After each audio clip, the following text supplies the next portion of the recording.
Welcome back. আসসালামু আলাইকুম রাসেল ভাই। আসসালাম। হ্যাঁ, থ্যাংক ইউ রাসেল ভাই। আমারও কি অবস্থা, মানে শরীর খুবই খারাপ, তারপরও আপনাকে মানা করতে পারিনি রাসেল ভাই, চলে আসবে। তো রাসেল ভাই, যেটি ঘটনাটি বলবো আগে, সেটি হচ্ছে আপনার গাজীপুরের একটি ঘটনা। আজ থেকে অনেকদিন আগের ঘটনা, প্রায় 18 বছর আগে, 1997 সালের দিকে। তো আমি যার ঘটনা বলবো তিনি হচ্ছেন একজন ইলেকট্রিশিয়ান রাসেল ভাই। আচ্ছা। তো তার নাম জহির। যেদিন ঘটনাটি ঘটে সেদিন, ওই দিন প্রচন্ড গরম। তো হঠাৎ করে একটি ছেলে আসলো। তো সে দোকানেই বসেছিলেন, সে অন্য একজন দোকানে চাকরি করতেন আর কি। তো ছেলে এসে বলল, ভাই আমাদের বাড়িতে ইলেকট্রিসিটি নাই, আপনাকে যেতে হবে। তো প্রথমে আমতা আমতা করলো যে আমি যাবো না, এখন কাজ আছে, অন্য পাশে যেতে হবে। তারপরেও তাকে যেতে হলো অনেক জোরাজুরি করবার পর। তো প্রায় হাফ মাইল দূরে, ওই জায়গা থেকে হাফ মাইল দূরে যাওয়ার পরে ওই বাড়িতে অলমোস্ট একটি চারিপাশে গাছগাছালি, একতলা বাড়ি রাসেল ভাই। তো ওনাকে নিয়ে গেল একটি রুমের ভেতরে, এবং রুমের ভেতরে এটাকে ডিবি রুম বলে, ডিস্ট্রিবিউশন বোর্ড রুম বা কিছু একটা। সে ওই জায়গায় যাওয়ার পর দেখলো যে অনেক বড় একটা বোর্ড, ইলেকট্রিসিটির অনেকগুলা তার। কিন্তু কথা হচ্ছে যে অনুযায়ী তার বা এতগুলা বোর্ড, ওই অনুযায়ী বাড়ি না, একতলা একটা সিম্পল বাড়ি। তো দেখা গেল যে ওই ছেলেটি তাকে বললো যে আপনি দেখেন কি হয়েছে, বাসায় তো ইলেকট্রিসিটি নাই, আশেপাশের বাড়িতে সব ঘরে ইলেকট্রিসিটি আছে। তো সে প্রায় 45 মিনিট ধরে সব চেক করলো, দেখলো যে সবকিছু ঠিক আছে। তার কাছে মনে হচ্ছে এখানে অ্যাকচুয়ালি আমার ঠিক করার মতো কিছুই নাই, মানে নষ্ট কিছুই হয় নাই। সে দেখছে ওই বাড়ির লাইট টাইট সবই চলছে। হঠাৎ করে একটা বিকট আওয়াজে সে যে রুমে ছিল সেই রুমের দরজাটি লাগিয়ে যায়। এরপরে যে এই যে ধাক্কা শুরু হলো, এইটি ঘন্টা পার হয়ে গেল, কিন্তু কেউ দরজা খুলছে না। এমন হতো যে কেউ মানে এটা কেউ যে ইচ্ছা করে করেছে, এটা তার কাছে প্রথমে মনে হচ্ছিল এটা কেউ শত্রুতামি করে তার সাথে করেছে। তো অনেক ধাক্কাধাক্কি করবার পর, মানে কারো কোনো মানে সারা শব্দ নাই, ওখানে আশেপাশে কেউ হেঁটেও যাচ্ছে না যে অ্যাকচুয়ালি সে দরজাটা খুলে দিবে। অনেক চেষ্টা করলো, দুপুর গড়িয়ে সন্ধ্যা, সকালবেলায় তিনি বাসায় আসেন, দুপুর গড়িয়ে সন্ধ্যা হয়ে যায়, কিন্তু তারপরও দরজা খোলার মতো কাউকে সে খুঁজে পেলেন না, এবং পুরো বাড়িটা তার কাছে অন্ধকার হতে লাগলো। তার কথা হচ্ছে যে ওই বাসায় একটা মানুষও কি নাই, যে ইলেকট্রিসিটি কমপ্লেন করে গেল ছেলেটা, একটা মানুষও কি নাই আমার দরজাটা খুলবার জন্য। সে অলমোস্ট টায়ার্ড হয়ে গেছে রাসেল ভাই, তার হাত ব্যথা হয়ে গেছে দরজা ধাক্কাতে ধাক্কাতে। অনেক জোরে দরজা লাথি পর্যন্ত মারে, এবং অনেক কিছু খোলার চেষ্টা করে যে এটাতে ভাঙা যায় নাকি দরজাটা, কিন্তু কোনোভাবেই সে লকটা খুলতে পারেনি। রাত তখন 10টা বাজে, না খাওয়া অবস্থা, একদম কোনায় এসে চুপ করে বসে আছে। এমন সময় তিনি একটা লোককে তার বারান্দা, মানে ওই জানালা, ওখানে যে জানালাটার সামনে দাঁড়া অবস্থা দেখতে পায়। সে ভাই আমার দরজাটা খোলেন, মানে সে খুব কাকুতি মিনতি করে দরজাটা খোলার জন্য, কিন্তু ওই লোকটি তার দিকে অপলক দৃষ্টিতে তাকিয়ে থাকে, কোনো ধরনের হেল্প বা কোনো ধরনের কিছু জিজ্ঞেসও করছে না। কিছুক্ষণ পর তিনি দেখলেন যে লোকটি আস্তে করে হেঁটে চলে গেল। তো জানালা দিয়ে হাত বাড়িয়ে অনেকবার চেষ্টা করবার পর লোকটাকে দরজা খোলাতে পারেনি। এরপরে সে আরো বেশি চিল্লাচিল্লি করতে থাকলো, ওই লোকটাকে বারবার ডাকতে থাকলো, কিন্তু কেউ আসলো না। রাত তখন 2টা। হঠাৎ করে ওই ইলেকট্রিক বোর্ডের মধ্যে আগুন ধরে যায় রাসেল ভাই। তো হঠাৎ করে আগুন ধরে যায়, এবং আগুন মানে ধরার পর কিছুক্ষণ পর হঠাৎ করে নিভে যায়। এবং আশ্চর্যজনক যে ওই রুমের মধ্যে আগুন ধরার পরও তেমন কাউকে সে দেখতে পাচ্ছে না, আশেপাশে কাউকে দেখতে পাচ্ছে না। সে অনেক জোরে চিৎকার করছে, আমাকে বাঁচাও, আমাকে বাঁচাও, এই রুমে আগুন ধরে গেছে। কিন্তু কিছুক্ষণ পর দেখা যাচ্ছে আগুনটা হঠাৎ করে নিভে গেছে। সে দেখছে যে তার সাথে যা ঘটছে সেটা টোটালি আনবিলিভেবল। এত রাতের বেলা হঠাৎ করে দেখে যে সে মানে তার নিজের অজান্তে কখন ঘুমিয়ে পড়ে তিনি জানেন।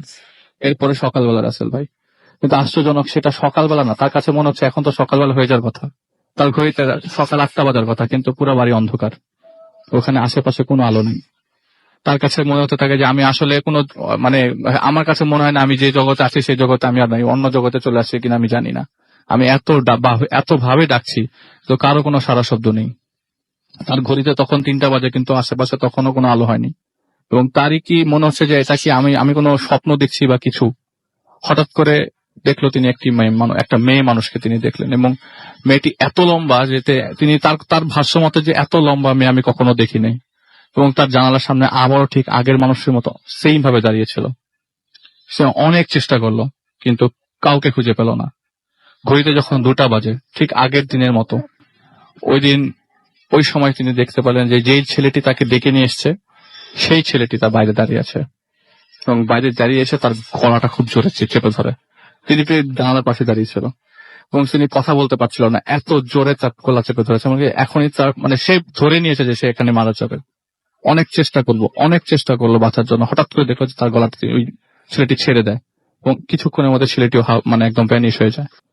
পরের দিন সকালবেলা আবারও সেই বৃথা চেষ্টা, তার যখন ঘুম ভাঙে, কিন্তু যে শক্তি নিয়ে সে এখানে এসেছিল সেই শক্তিটা আর থাকলো না। সে অনেক চেষ্টা করে দরজা খোলার জন্য। অটোমেটিক্যালি একটা লোককে সে পায় এবং সে এতদিন মানে 2 দিন ধরে যে অবস্থায়, তার ডাকার মতো শক্তি নেই। যখন তিনি একটা লোককে পেল, ওই লোকটাকে বললো যে ভাই, আমি অবস্থা খুব খারাপ, আমি এই জায়গায় আটকা পড়ে আছি, দরজাটা খুলে দেন। পরে এই লোকটি দরজাটা খুলে এবং দরজা খোলার পর বলে যে ভাই কি হয়েছে? ভাই আমাকে একটা ছেলে নিয়ে এসেছিল এই বাসার মধ্যে, আমি 2 দিন ধরে আটকা পড়েছিলাম। তখন তাকে নর্মাল করে এবং খাওয়া দাওয়া করে সে নর্মাল হয়। পরে হঠাৎ করে ঠিক পরের দিনই ওই বাড়িতে পুলিশ আসে এবং পুলিশ আসার পর তিনি যে জিনিসটা হয় যে ওই বাড়িতে জানতে যায় আসলে কি হয়েছিল, কারণ ওই বাড়িতে সে আটকা পড়েছিল 2 রাত আর কি।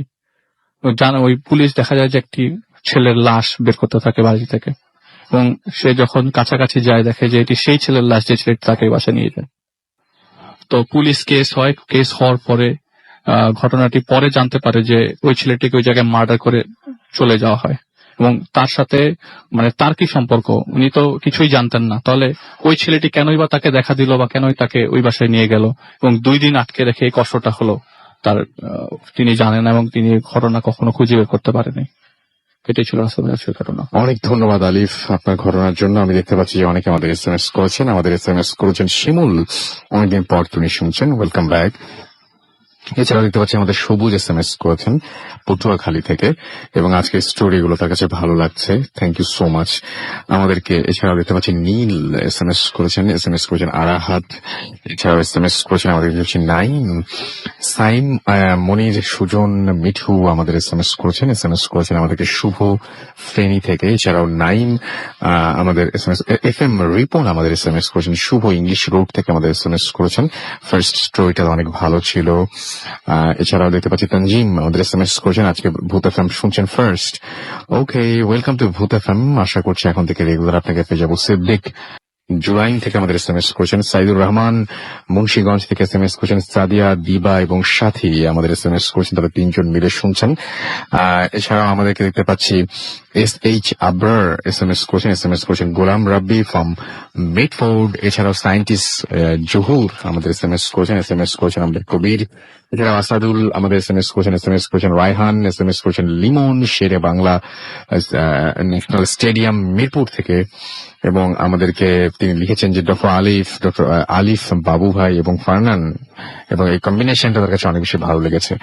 Thank you so much. যারা SMS করছেন, আমাদের SMS করতে চাইলে মোবাইলের মেসেজ অপশনে গিয়ে টাইপ করুন ফুর্তি, FOORTI ফুর্তি, স্পেস দিয়ে লিখুন আপনার নাম, স্পেস দিয়ে আপনার মেসেজ পাঠিয়ে দেবেন 9840 নাম্বারে। আমাদের ইমেইল করতে হলে আমাদের ইমেল অ্যাড্রেস হচ্ছে bhutfm@radiofurti.fm, which is BHWTFM@radioforti.fm।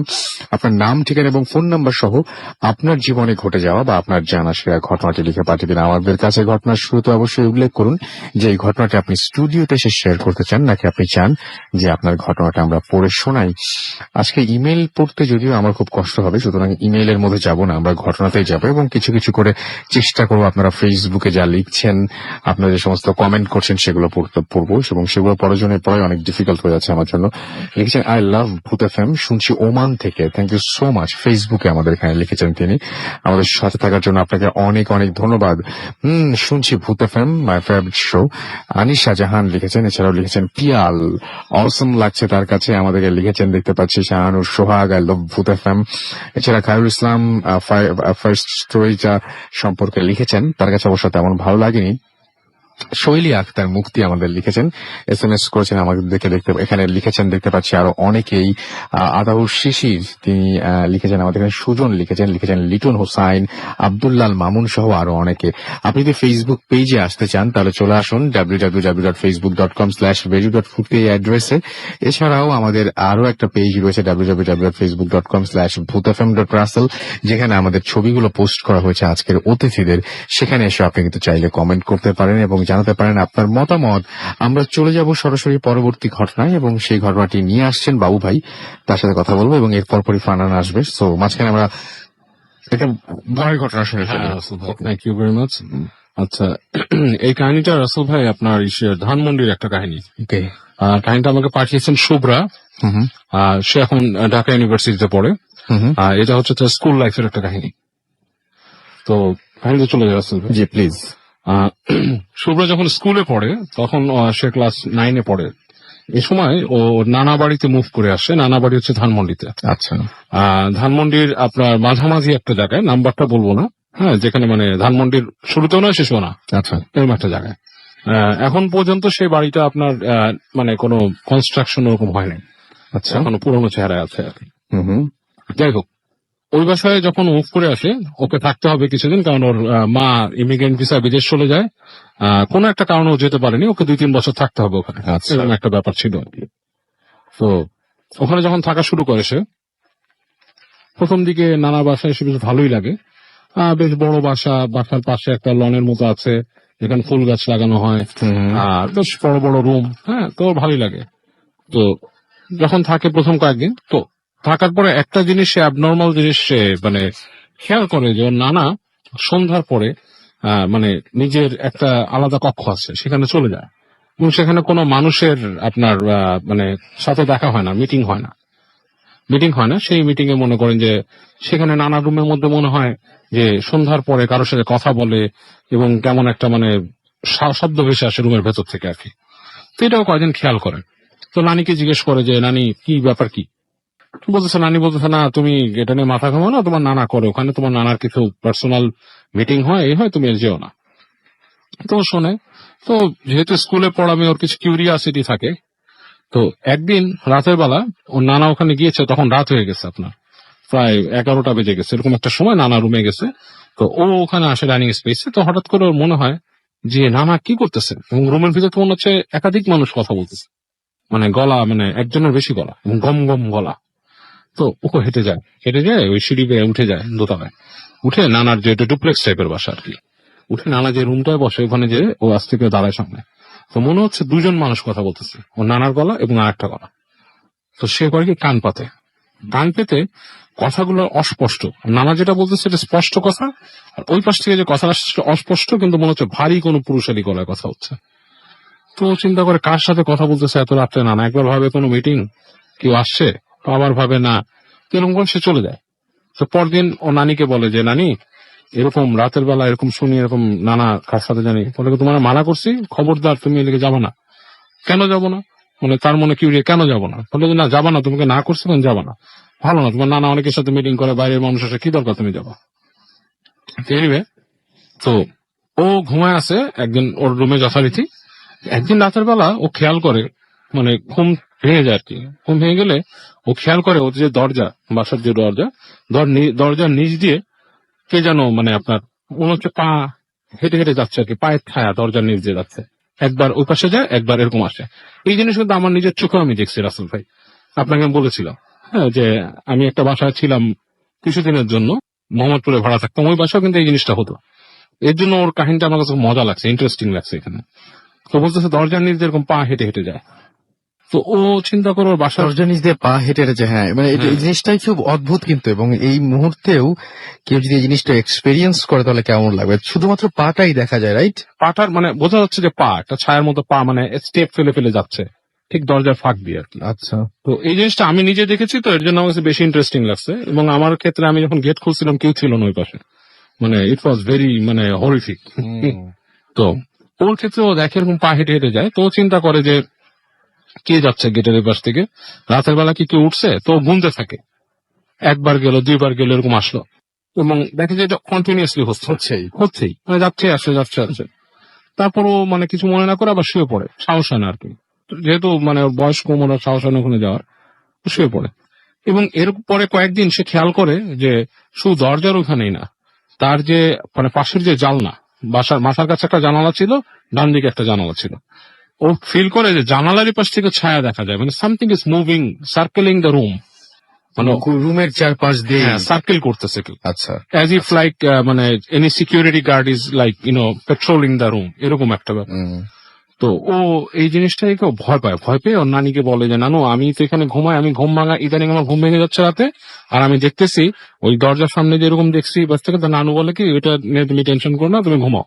আচ্ছা তারপর নানুরে বলে কি এরকম ছায়া তোমরা এরকম বলছো, আমার সাথে কেউ ঘুমা, বলে ঘুমানো লাগবে না, তোমার রুম পাহারা দেওয়া হয়। আচ্ছা তখন সে বলে আমার রুম পাহারা দেয়, বলে হ্যাঁ তোমার রুম পাহারা দাও, তুমি ঘুমাবা don't worry about it. Anyway, তো পরবর্তীতে তার এক খালা তাকে বলে একদিন সকালবেলা, মানে কথা খালার সাথে গল্প, বলে আব্বার কাছে তো জিন আছে, আব্বা তো জিন পালে, এই জিনটা সবসময় আমাদের বাসা পাহারা দেয়, বাড়ি পাহারা দেয়, আমাদের অনেক কি হয়ে যায়। তো শুনে সে খুব মানে ইন্টারেস্টেড হয়ে যায়, যে ব্যাপারটাকে আবার ভয় পায় একসাথে, যে না আমি মানে এটা কি দেখতেছি এসে। তো ও ভয় পায় এবং ওর পর থেকে ওর খালাকে নিয়ে এসে রাখা শুরু করে রুমে, ছোট খালাকে, যে না আমি একলা শুবো না, খালার সাথে ঘুমায়। এবং ওরা একটু ইউজ টু হয়ে যায় ব্যাপারগুলোর সাথে, ঠিক আছে, যে এই ধরনের আজব আজব ঘটনা ঘরে ঘটে, মানে এটা আমাদের বাসায় ঘটবে এটার সাথে ইউজ টু হয়ে যায়। তো প্রবলেম হয় যেটা, তার 2-3 বছর পর ওর নানা মারা যায়, ঠিক আছে, 2 থেকে 3 বছর পরে। তো মারা যাওয়ার পরে যেটা হয়, এরপর থেকে ওরা ভয়ঙ্কর সব জিনিস ঘটা শুরু করে ওদের বাসায়। আচ্ছা যেমন ও নানা যেদিন মারা গেল হুম। সেদিন রাত্রেবেলা ওরা শুনতেছে যে বাসার পেছনে মনে হচ্ছে একদল মানুষ হু হু করে কাঁদতেছে, এবং মানে খুব মানে ভয়ঙ্কর রকম একটা সুর, মানে সুরটা মানে খুব মানে অতিলৌকিক সুর, মানে মানুষ যেভাবে কাঁদতেছে রেগুলার না, মানে Regular না। ন্যাচারাল না, হু হু করে কাঁদতেছে। আচ্ছা। হ্যাঁ, তো ও শুনতেছে, ওর খালাকে বলতেছে, মানে গা চেপে ধরছে অন্ধকারের ভিতরে, যে খালা দরজার বাইরে আন্টি কে কাঁদতেছে এরকম আচ্ছা পাশে। তখন বলছে, খালাও ভয় পেয়েছে, ওই চেপে ধরে বলছে চুপ করে থাক, কথা বলো না। তো ওরা সারা রাত এই কান্নার শব্দ শুনে, ঠিক আছে। আচ্ছা তো এবং তার 2 দিন পর থেকে যে প্রবলেম গুলো হওয়া শুরু করে, হঠাৎ করে দেখা যায় ওদের যে ডাইনিং স্পেস, ঘুমায় আছে রাত্রেবেলা, ধুম করে কেউ কিছু ফেলে দিছে টেবিলের উপর থেকে, আচ্ছা তারপর ফ্রিজের উপর থেকে কিছু ফেলে দিছে, এই ধরনের শব্দগুলো পাওয়া শুরু করে। এবং পরবর্তী যেই দেখে আসলেই সত্যি কথা জিনিসপত্র পড়ে আছে, ঠিক আছে। হুম এবং ঠিক মাসখানেকের মাথায় ওর প্রবলেম হওয়া শুরু হয়, কেন ও আলটিমেটলি এর মধ্যে একলাই শোয়া শুরু করছিল।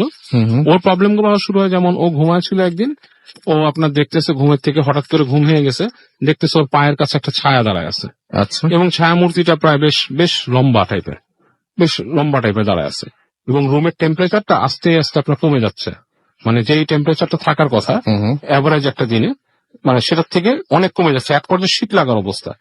তো ও ভয়ে পুকড়ায় দিয়ে আপনার চাদর নিয়ে শুয়ে আছে, দোয়া পড়তেছে, এক সময় দেখে না। তারপরে আরেকদিন যেটা হয়েছে, ও শুয়ে আছে, হঠাৎ করে ফিল করে যে ওর পায়ের কাছে হুম কিছু একটা, মানে আপনার টাচ, তার একজনের টাচ।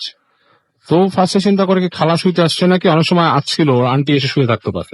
আচ্ছা তো ও বলতেছে যে কি আন্টি তুমি আসছো এসেই, তো দেখে কোনো উত্তর নাই, দেখে পায়ের টাচটা আস্তে আস্তে শক্ত হয়ে গেছে, মানে ভেরি হার্ড গ্রিপ, পাটা চেপে ধরছে বেশ শক্ত করে অবস্থা। তো তাড়াতাড়ি উঠে বসে হাতটা ধরে, দেখে হাতটা চিকন একটা লোমশ হাত, মানে খুব চিকন কিন্তু লোমশ একটা হাত।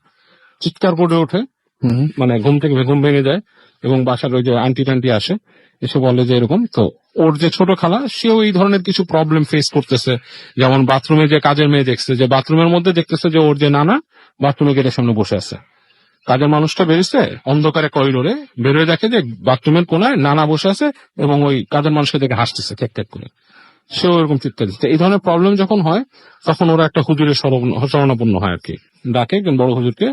তো হুজুর বলে যে এখানে তো আপনাদের বাসার সবচেয়ে বড় কথা কিছু মানে জিন আছে, এবং এগুলা কেউ একজন এখানে মানে জাস্ট টু মানে পেট দিস থিং, পালতো এগুলাকে। তখন বলছে নানিকে বলছে, নানি বলছে হ্যাঁ আমার হাজবেন্ড পালতো। বলে যে এটা তো আপনার হাজবেন্ড যখন মারা গেছে, সে এদের কি করে যেতে পারে না ঠিক মতো, মানে একটা প্রসিজার আছে, যে প্রসিজারে তাদেরকে বিদায় দিতে হয়, একটা করে সেটা বিদায় পারে দিয়ে না। দেয়। যারা মানে ভালো জিনকে রাখে, তারা এবার বিদায় দেয়, সঠিক প্রসিজারের মাধ্যমে বিদায় দিয়ে দেয় একসময়। তা আপনার হাজবেন্ড যেটা করতো, সে সঠিক প্রসিজারে পালতো না, এবং এখানে ভালো খারাপ দুই ধরনের জিনিস তার মধ্যে ছিল, এবং উনি মারা যাওয়ার পর এগুলো আপনাদের ডিস্টার্ব করতেছে, এবং আপনাদের সম্ভবত আপনাদের ফ্যামিলি যতগুলো চেইন আসবে সবাইকে তারা ডিস্টার্ব করতে থাকবে। ও মাই গড হ্যাঁ, তো তখন উনি বলে যে এটা কি, মানে আমি মাফ চাই, আমাকে মাফ করেন বা বাঁচা দেনটা। তখন হুজুর বলে এটা আমার পক্ষে এখন ওইভাবে সম্ভব না, আপনার ফ্যামিলি চেনে যারা আসবেন, যেমন আপনার নাতি আছে, ওকে বলবেন খুব সাবধানে রাখবেন, কারণ তার উপর কিন্তু চোখ পড়ছে। তখন বলে হ্যাঁ আমার নাতির এরকম হাত পা চেপে ধরছে, বলছে তাকে বলবেন দোয়া পড়তে, একটা তাবিজ দিয়ে দিচ্ছে হুজুর, বলছে এটা। কিন্তু একটা জিনিস মনে রাখেন, যারা এই জিনিসটা করে, এই যে এইভাবে করে, কারণ আপনার হাজবেন্ড কি কোনো কামের লোক ছিল? বলে না, উনি ওইভাবে কোনো সুফি কামেল ছিল না, উনি কি করতো উনি জানেন। বলে আমি যতদূর বুঝতেছি উনি সুফি কামেল ছিল না, কোন এক পদ্ধতি উনি এই জিনগুলাকে হাসিল করছিল এবং এটা ফলশ্রুতি খুব খারাপ, ওনার পুরো ফ্যামিলি এটার জন্য সাফার করবে। হ্যাঁ, যদি কোনো ব্ল্যাক ম্যাজিক মানে কালো জাদু বা কিছু দ্বারা করে থাকে, এটার ফলশ্রুতি খুব খারাপ। তা আমি যেটা করতে পারি, আমি আল্লাহর কালাম দিয়ে দিতে পারি, মানে কিছু আপনাকে তাবিজ দিতে পারি যাতে না হয়, বাট আপনার ফ্যামিলি এরকম চলবেই। তো পরবর্তীতে এরকম লাইফে ওই তাবিজ নিয়ে শুভ্রা অনেকটা মানে নিরাপদ থাকে। এখন পর্যন্ত সে বিদেশে গেছিল, আবার চলে আসছে, ঢাকায় আছে, ঢাকা পড়াশোনা করে।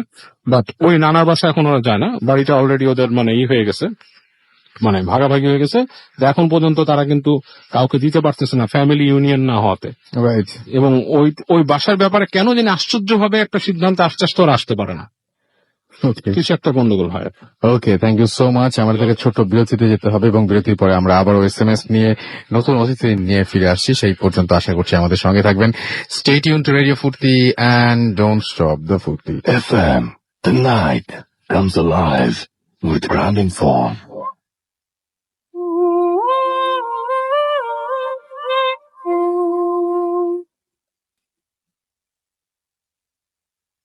Welcome back. ঘড়িতে সময় রাত 12:31। শুনছেন সবসময় রেডিও ফুর্তি 88.2 FM, বাংলাদেশের সর্ববৃহৎ রেডিও নেটওয়ার্ক। আমি রাসেল আছি সাথে, এবং চলছে ভূত FM। আপনারা সবাই SMS করছেন, নাইম আমাদের SMS করেছেন আমাদেরকে ফরহাদ বিয়ানি বাজার থেকে, অসাম স্টোরি, ভালো লাগছে আমাদেরকে। ভুঁইয়া সাদমান SMS করেছেন মিল্টন ফরিদপুর থেকে। রীতি আমাদের মিরপুর থেকে SMS করেছেন এবং আমাদেরকে SMS করেছেন দেখতে পাচ্ছি ফাইজুল সিলেট থেকে। এছাড়াও জ্যাকলিন নাটোর থেকে আমাদের SMS করেছেন। ভৈরব আমাদের SMS করেছেন উৎস। এছাড়াও খুলনা থেকে আনোয়ার এবং তার ওয়াইফ আফরিন SMS করেছেন আদিব। এছাড়াও এমনি জামির হোসাইন SMS করেছেন, সেকেন্ড স্টোরিটা অনেক জোশ ছিল। যিনি ময়মনসিং থেকে আমাদের SMS করেছেন জাকারিয়া SMS করেছেন, সাব্বির SMS করেছেন, অপু এবং রাখি। এছাড়াও তাজবির SMS করেছেন ময়মনসিং থেকে, স্বর্ণা আমাদের SMS করেছেন আদিব, SMS করেছেন ফারহিন সহ আরো অনেকে।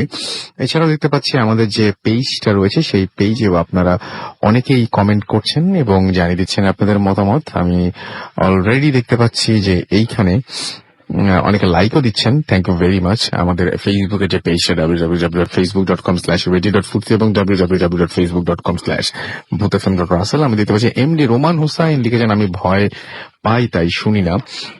আমাদেরকে জাহিদুল ইসলাম শুভ লিখেছেন কয়টায় হয় সেটা জানতে চেয়েছেন। 11:59 প্রতি শুক্রবার। এটা আপনি যে পেজটায় রয়েছেন সেই পেজ যদি থাকেন তাহলে আপনার জানার কথা, আপনি এখান থেকে খোঁজ নিয়ে জানতে পারেন। মনির হোসাইন আমাদের SMS করেছেন যে তিনি অনেকদিন পরে শুনছেন।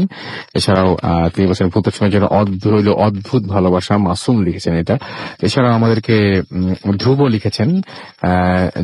এছাড়াও আমাদেরকে এখানে লিখেছেন সাব্বির আহমেদ বুলবুল, আমাদের এখানে লিখেছেন শাহ জামান কাউসার। এছাড়াও আমাদের এখানে লিখেছেন শেখ পারভেজ। এছাড়াও লিখেছেন প্রীতম হোসাইন। এছাড়াও দেখতে পাচ্ছি আমাদের এখানে রুবেল মাহমুদ সহ আরো অনেকে আমাদের এখানে কমেন্ট করেছেন। আপনি যদি আসতে চান ফেসবুক পেজে তাহলে চলে আসুন www.facebook.com/radio.ফুর্তি এবং www.facebook.com/bhutfm.russell, এই দুটো পেজে। আমাদের ইমেইল করতে চাইলে আমাদের ইমেল অ্যাড্রেস হচ্ছে bhutfm@radio.fm, which is BHWTFM@radio.fm। আপনার নাম, ঠিকানা এবং ফোন নাম্বার সহ আপনার জীবনে ঘটে যাওয়া সেরা ঘটনাগুলো লিখে পাঠিয়ে দিন আমাদের কাছে। আমরা চলে যাব সরাসরি ফারনানের কাছে তার স্টোরি শোনার জন্য। ফারনান, ওয়েলকাম ব্যাক অনেকদিন পরে, এবং আজকে অনেক ঝামেলা মাথায় নিয়েই তারপরে আপনি এসেছেন। আপনার ঘটনাটা শুনি, কোথাকার ঘটনা এটা সেটাকে জেনে নেই। প্রথমে থ্যাংক ইউ রাসেল ভাই, আপনাকে অনেক ধন্যবাদ আমাকে আবারও ভূত এফএম ইনভাইট করার জন্য। Most welcome. ভূত এফএম সবসময় আসলে আমাদের অনেক ভালো লাগে ঘটনা শেয়ার করতে। আর আজকে যে ঘটনাটা শেয়ার করব সেটা আমাকে আমার এক ফেসবুক ফ্রেন্ড, যার নাম হচ্ছে শিমুল, এবং ও খুলনায় থাকে, আমাকে শেয়ার করেছে। এবং এই ঘটনাটা দার্জিলিং এর একটা টি স্টেটের ঘটনা। আচ্ছা। আর শিমুলের ফাদার যিনি হচ্ছেন যে মানে ওই দার্জিলিং এর একটা টি স্টেটের রিসোর্স ইনভেস্টিগেটর অফিসার ছিলেন উনি। ও আচ্ছা। এবং চা বাগানের ঘটনা কিন্তু খুব হ্যাঁ। জনপ্রিয় হয় সব সময়। হ্যাঁ, তো উনি ওনার জবের পারপাসে যেটা হয় যে ওনার ফুল ফ্যামিলিকে ওই টি স্টেটের বাংলোতে প্রায় 8 মাস স্টে করতে হয়। এবং ওই টি স্টেটে যে বাংলোতে তারা স্টে করে সেই টি স্টেট সম্পর্কে এবং সেই বাংলো সম্পর্কে বেশ কিছু প্যারানর্মাল ঘটনা শিমুল আমাকে শেয়ার করে। তো আমি ঘটনায় চলে যাই। তো ওরা যেই টি স্টেটের বাংলোতে ফার্স্টে স্টে করে সেই টি স্টেটের নাম হচ্ছে রোহিণী টি স্টেট। এবং এই বাংলোটার কথা একটু আমি বলবো। বাংলোটা হচ্ছে অনেক পুরোনো দিনের স্টাইলে যে বিল্ডিং গুলো করা, সেই ব্রিটিশ আমলের। পিরিয়ডের। এবং যেটা হচ্ছে যে বাংলোটা জাস্ট 3টা অফিসার্স কোয়ার্টার নিয়ে বাংলোটা। আচ্ছা। এবং সবচেয়ে অদ্ভুত বিষয় হচ্ছে এই বাংলোটার চারপাশে হচ্ছে গহীন বন এবং সম্পূর্ণ পাহাড়ি ঘের একটা পরিবেশ, খুব সৌন্দর্যমণ্ডিত একটা জায়গা। আর এই বাংলোটাকে একটা বাউন্ডারি দিয়ে আলাদা করা হয়েছে ওই জঙ্গল এলাকা থেকে। আর এই বাংলোর ভিতরে অনেক ফলের গাছ রয়েছে এবং অনেক ধরনের গাছ রয়েছে, যেটা হয় যে যা বাংলোতে থাকে তার অনেক সময় যেটা হয় যে মানে একসাথে সবাই চলাচল করে, কেননা অনেক সময় পথ হারিয়ে যাওয়ার একটা ভয় থাকে। আচ্ছা। এত কঠিন আর এত সৌন্দর্যমণ্ডিত একটা প্লেস। তো আরেকটা কথা বলবো, যে রোহিণী টি স্টেটের কথাটা আমি বললাম, এই রোহিণী টি স্টেটের ফাউন্ডার ছিলেন একজন ইংলিশ ম্যান। তো 1857 সে এটাকে ফাউন্ড করে। এবং যেটা হয় যে ওই সময়ে এই এলাকাটাতে বেশ কিছু নেপালি জনগণ থাকতো, কিন্তু বর্তমানে দেখা যায় যে লোকবসতি একদম কমে গেছে এবং ছোট ছোট পাহাড়ি কয়েকটা পরিবার ছাড়া এবং বাংলোর অফিসার্স কোয়ার্টার ছাড়া খুব একটা জনবসতি এখানে নেই বললেই চলে। আর এই যে রোহিণী টি স্টেটের কথা বললাম, এই রোহিণী টি স্টেটের একটা বিশেষ স্পেশালিটি রয়েছে এখানকার লোকাল যারা তাদের কাছে, এবং তারা যেটা ভাবে যে এই রোহিণী টি স্টেটটাকে তারা হন্টেড বলে থাকে, আবার অনেকে অভিশপ্তও বলে থাকে। অভিশপ্ত হন, আচ্ছা, কেউ বলে ভৌতিক, কেউ বলে আবার কেউ হয়তো বলে যে যে অভিশপ্ত। আচ্ছা। তো এটা আসলে অভিশপ্ত বলার একটাই কারণ হচ্ছে যে তারাও মানে এর আগে যারা এখানে থাকতো তাদের কাছ থেকে শুনে আসছে যে এই যে স্পেসিফিক টি মানে টি স্টেটটা, চা বাগানটা, এখানে যেটা হতো যে অনেক আগে পাহাড়ি মেয়েদেরকে মেরে যারা এখানে কাজ করতো তাদেরকে এখানে কবর দিয়ে দেওয়া হতো, নির্মম ভাবে মেরে এখানে কবর দিয়ে দেওয়া হতো। এই কারণে অনেক সময় লোকাল জনগণ যেটা হতো যে অনেক ধরনের ভৌতিক মানে ঘটনা ফেস করতো। এই জন্য এই জায়গাটাকে সবাই মানে বলে যে প্যারানর্মাল কিছু একটা আছে এখানে। আচ্ছা। এবং এখানে যারা অফিসার্স কোয়ার্টারে থাকে তাদের মধ্যে বেশ কিছু মিথ প্রচলিত রয়েছে এই জায়গাটা সম্পর্কে। এবং আমি কয়েকটা মিথের কথা বলবো। যেমন মানে কয়েকজন অফিসার্স একবার যেটা হয় যে তারা এই টি স্টেটটাকে রেকি করতে তারা ওই চা বাগানে যায় এবং তারা যখন ব্যাক করবে সে সময় ওনাদের চোখে পড়ে একটা চা বাগানের ঠিক গাছগুলোর পাশে একটা জিনিস পড়ে আছে। এবং তারা যখন ওটার কাছে যায় এবং তারা দেখে যে ওটা একটা মাথার খুলি। আচ্ছা। এবং ওটাকে ভালো মতো দেখলে মনে হবে যে ওটা একটা মেয়ের মাথার খুলি একদম পচে গেছে, এরকম একটা অবস্থা, সিচুয়েশন। এবং সব থেকে ভয়ানক বিষয় হচ্ছে যে এই ভর দুপুর বেলা ওই অদ্ভুত জিনিসটা তাদের সাথে মনে হচ্ছে যে কথা বলতে চাচ্ছে, এরকম কিছু একটা, মানে ওখান থেকে সাউন্ড আসতেছে। তো এটা দেখার সাথে সাথে ওই যে দুজন অফিসার ছিলেন তারা একবারে সেখান থেকে দৌড়ে বের হয়ে যায় এবং গ্রামের মানে লোকজনকে বলে দেখার জন্য যে এটা কি আসলে। আচ্ছা। তারা এসে দেখে যে কিছুই নেই, একটা রক্তের ফোঁটাও নেই সেখানে।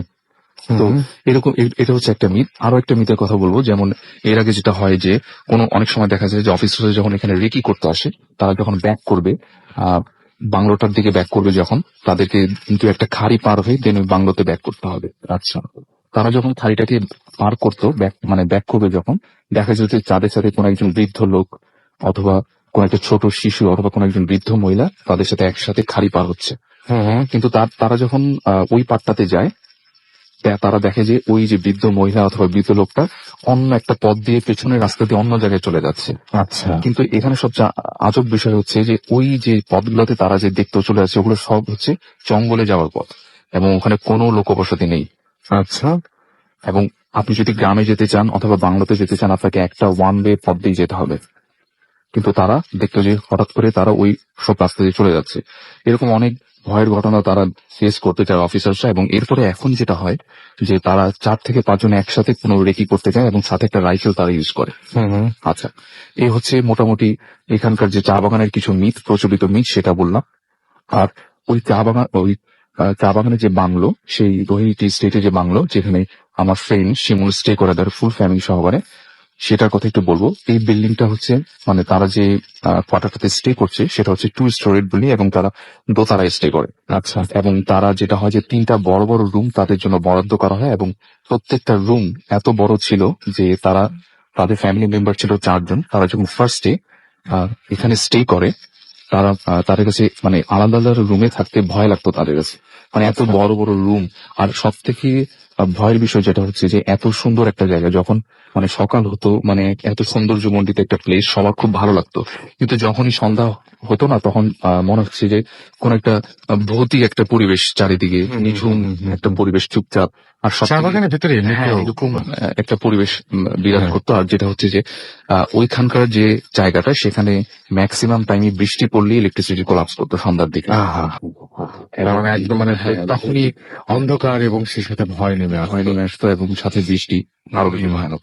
এবং সেই সময় তারা যেটা করতো, হাতে একটা হেরিকেনের মতো একটা ল্যাম্প তারা ইউজ করতো এক কোয়ার্টার থেকে আরেক কোয়ার্টারে যাওয়ার জন্য। এবং আচ্ছা। ওই যে চা বাগানের যে আহ, টি টি বাংলোর যে মানে মেইন ফটক, সেটাও সন্ধ্যার পরপরই বন্ধ করে দেওয়া হতো। মানে বাইরে থেকে কেউ আসতো না, কেউ বাইরে যেতে পারতো না। আর যেটা হচ্ছে যে তারা যখন ফার্স্ট ডে এই বাংলোটাতে স্টে করে, তারা প্রথমে একটা রুমেই 4 জন একসাথে থাকা শুরু করে। এবং যেটা হয় যে প্রায় 2 থেকে 3 দিন ওখানে স্টে করার পর যে শিমুল, যেটা হয়েছে, শিমুলের একটা বেড ছিল, বেডটা ছিল আপনার জানালার ঠিক পাশে। এবং জানালা দিয়ে দেখা যায় অনেক সময় রাতে ঘুম ভাঙলে মানে জানালার বাইরে কিন্তু চোখ পড়ে যায় রাসেল ভাই। তো তখন যেটা দেখা যায়, ওদের জানালার পাশেই ছিল একটা গাছ। এবং সে হঠাৎ করে তার কানে আসলো একটা কান্নার শব্দ আচ্ছা। ওই বাংলো রুমের ভিতরে। এবং কান্নার শব্দটা এরকম হবে, কোন কুকুর অথবা বেড়াল যদি কান্না করতো, যেরকম সাউন্ড, ঠিক সেরকম একটা শব্দ। এবং সে সাথে সাথে বিছানা থেকে উঠে গেল। উঠে যাওয়ার পর সে জানালার পাশে গেল ওটাকে দেখার জন্য যে কোত্থেকে সাউন্ড আসছে। ও আবিষ্কার করলো যে ঠিক গাছটার একদম উপরের মগডাল থেকে সাউন্ড আসতেছে। এবং সাউন্ডটা হচ্ছে মনে হচ্ছে কোন একটা কুকুর অথবা বিড়াল কান্না করছে। সে ভালো মতো দেখার চেষ্টা করলো, তার চোখে পড়লো ঠিক গাছের মগডালে একটা অদ্ভুত একটা রকমের একটা জিনিস বসে আছে। এবং সেটাকে দেখলে মানুষও বলা চলে না, আবার সেটাকে বানরও বলা যায় না, কিন্তু সম্পূর্ণ কালো লোমশ একটা অবয়ব। এবং সে কাঁদছে। এবং সেটা কাঁদতেছে। এবং সাথে সাথে সে প্রচুর ভয় পেয়ে যায়। এবং ভয় পেয়ে সাথে সাথে জানাটা লাগিয়ে দিয়ে এরপরে মানে রাতটা সেভাবেই ক্রস করে। এবং এরপর দিন এই ঘটনাটা তার ফ্যামিলির মানুষজনকে বললেও বাইরের কারোর সাথে সে শেয়ার করে না। আমি যেটা বললাম আসল ভাই, যে এত সুন্দর জায়গা, মানে আপনি সকালবেলা ভৌতিক কোনো কিছু আপনার মাথায় আসবে না। তো এই ঘটনাটা প্রায় কয়েকদিন পরে তারা ভুলেই গেল। প্রায় আরো কয়েকদিন কেটে গেল এবং তারা তখন একসাথে স্টে করছে একটা রুমে। এবং সেদিন আনফরচুনেটলি ইলেকট্রিসিটি কোলাপস করেছিল। এবং শিমুলের যে মম, উনি যেটা করলেন যে ওনার রাত্রে, গভীর রাত্রের দিকে হঠাৎ বাথরুমে যাওয়ার প্রয়োজন পড়লো। এবং সেদিন যেহেতু ইলেকট্রিসিটি ছিল না, সে হাতে একটা ল্যাম্প নিলেন। এবং উনি যেটা চিন্তা করলেন যে বাসার কাউকে জানানোর দরকার নেই, আমি একাই চলে যাই। এবং সে যেটা করলো যে ওই ল্যাম্পটাকে নিয়ে সে তার রুমের যে দরজাটা, সেটাকে সে খুলতে যাবে। তখনই তার কানে আসলো একটা অদ্ভুত কান্না শব্দ, ঠিক সেই রকম যে মনে হচ্ছে একটা কুকুর অথবা বেড়াল কান্না করতেছে। এবং সে চিন্তা করলো হয়তো বা আশেপাশে জংলা পরিবেশ, হয়তো বা কোনো বিড়াল টিল রুমের ভিতরে ঢুকে গেছে। এবং এই শব্দটা আসতেছে ঠিক তার ইমিডিয়েটলি তার পাশে যে রুমটা, সেই রুমটা থেকে। এবং সেই রুমটা, আপনি যদি টয়লেটে যেতে চান, আপনাকে সেই রুমটাকে ক্রস করতে হবে। এবং সেই রুমটাকে ক্রস করার পরে আপনাকে করিডোরে যেতে হবে, দেন আপনাকে টয়লেটে যেতে হবে। তো তার যে সাউন্ড আসতেছিল, সেটা তার পাশের রুম থেকে ইমিডিয়েটলি সাউন্ড আসতেছিল। এবং সে যেটা করলো যে রুমটার দরজাটা খুললো এবং সেই ভিতরে ল্যাম্পটা নিয়ে গেল। এবং সাথে সাথে সে দেখলো যে ভেতরে কিচ্ছু নেই, কোনো কান্নার শব্দ নেই। কান্নার শব্দটা ঠিক সেই করিডোরে মনে হচ্ছে যে সেটা চলে গেল।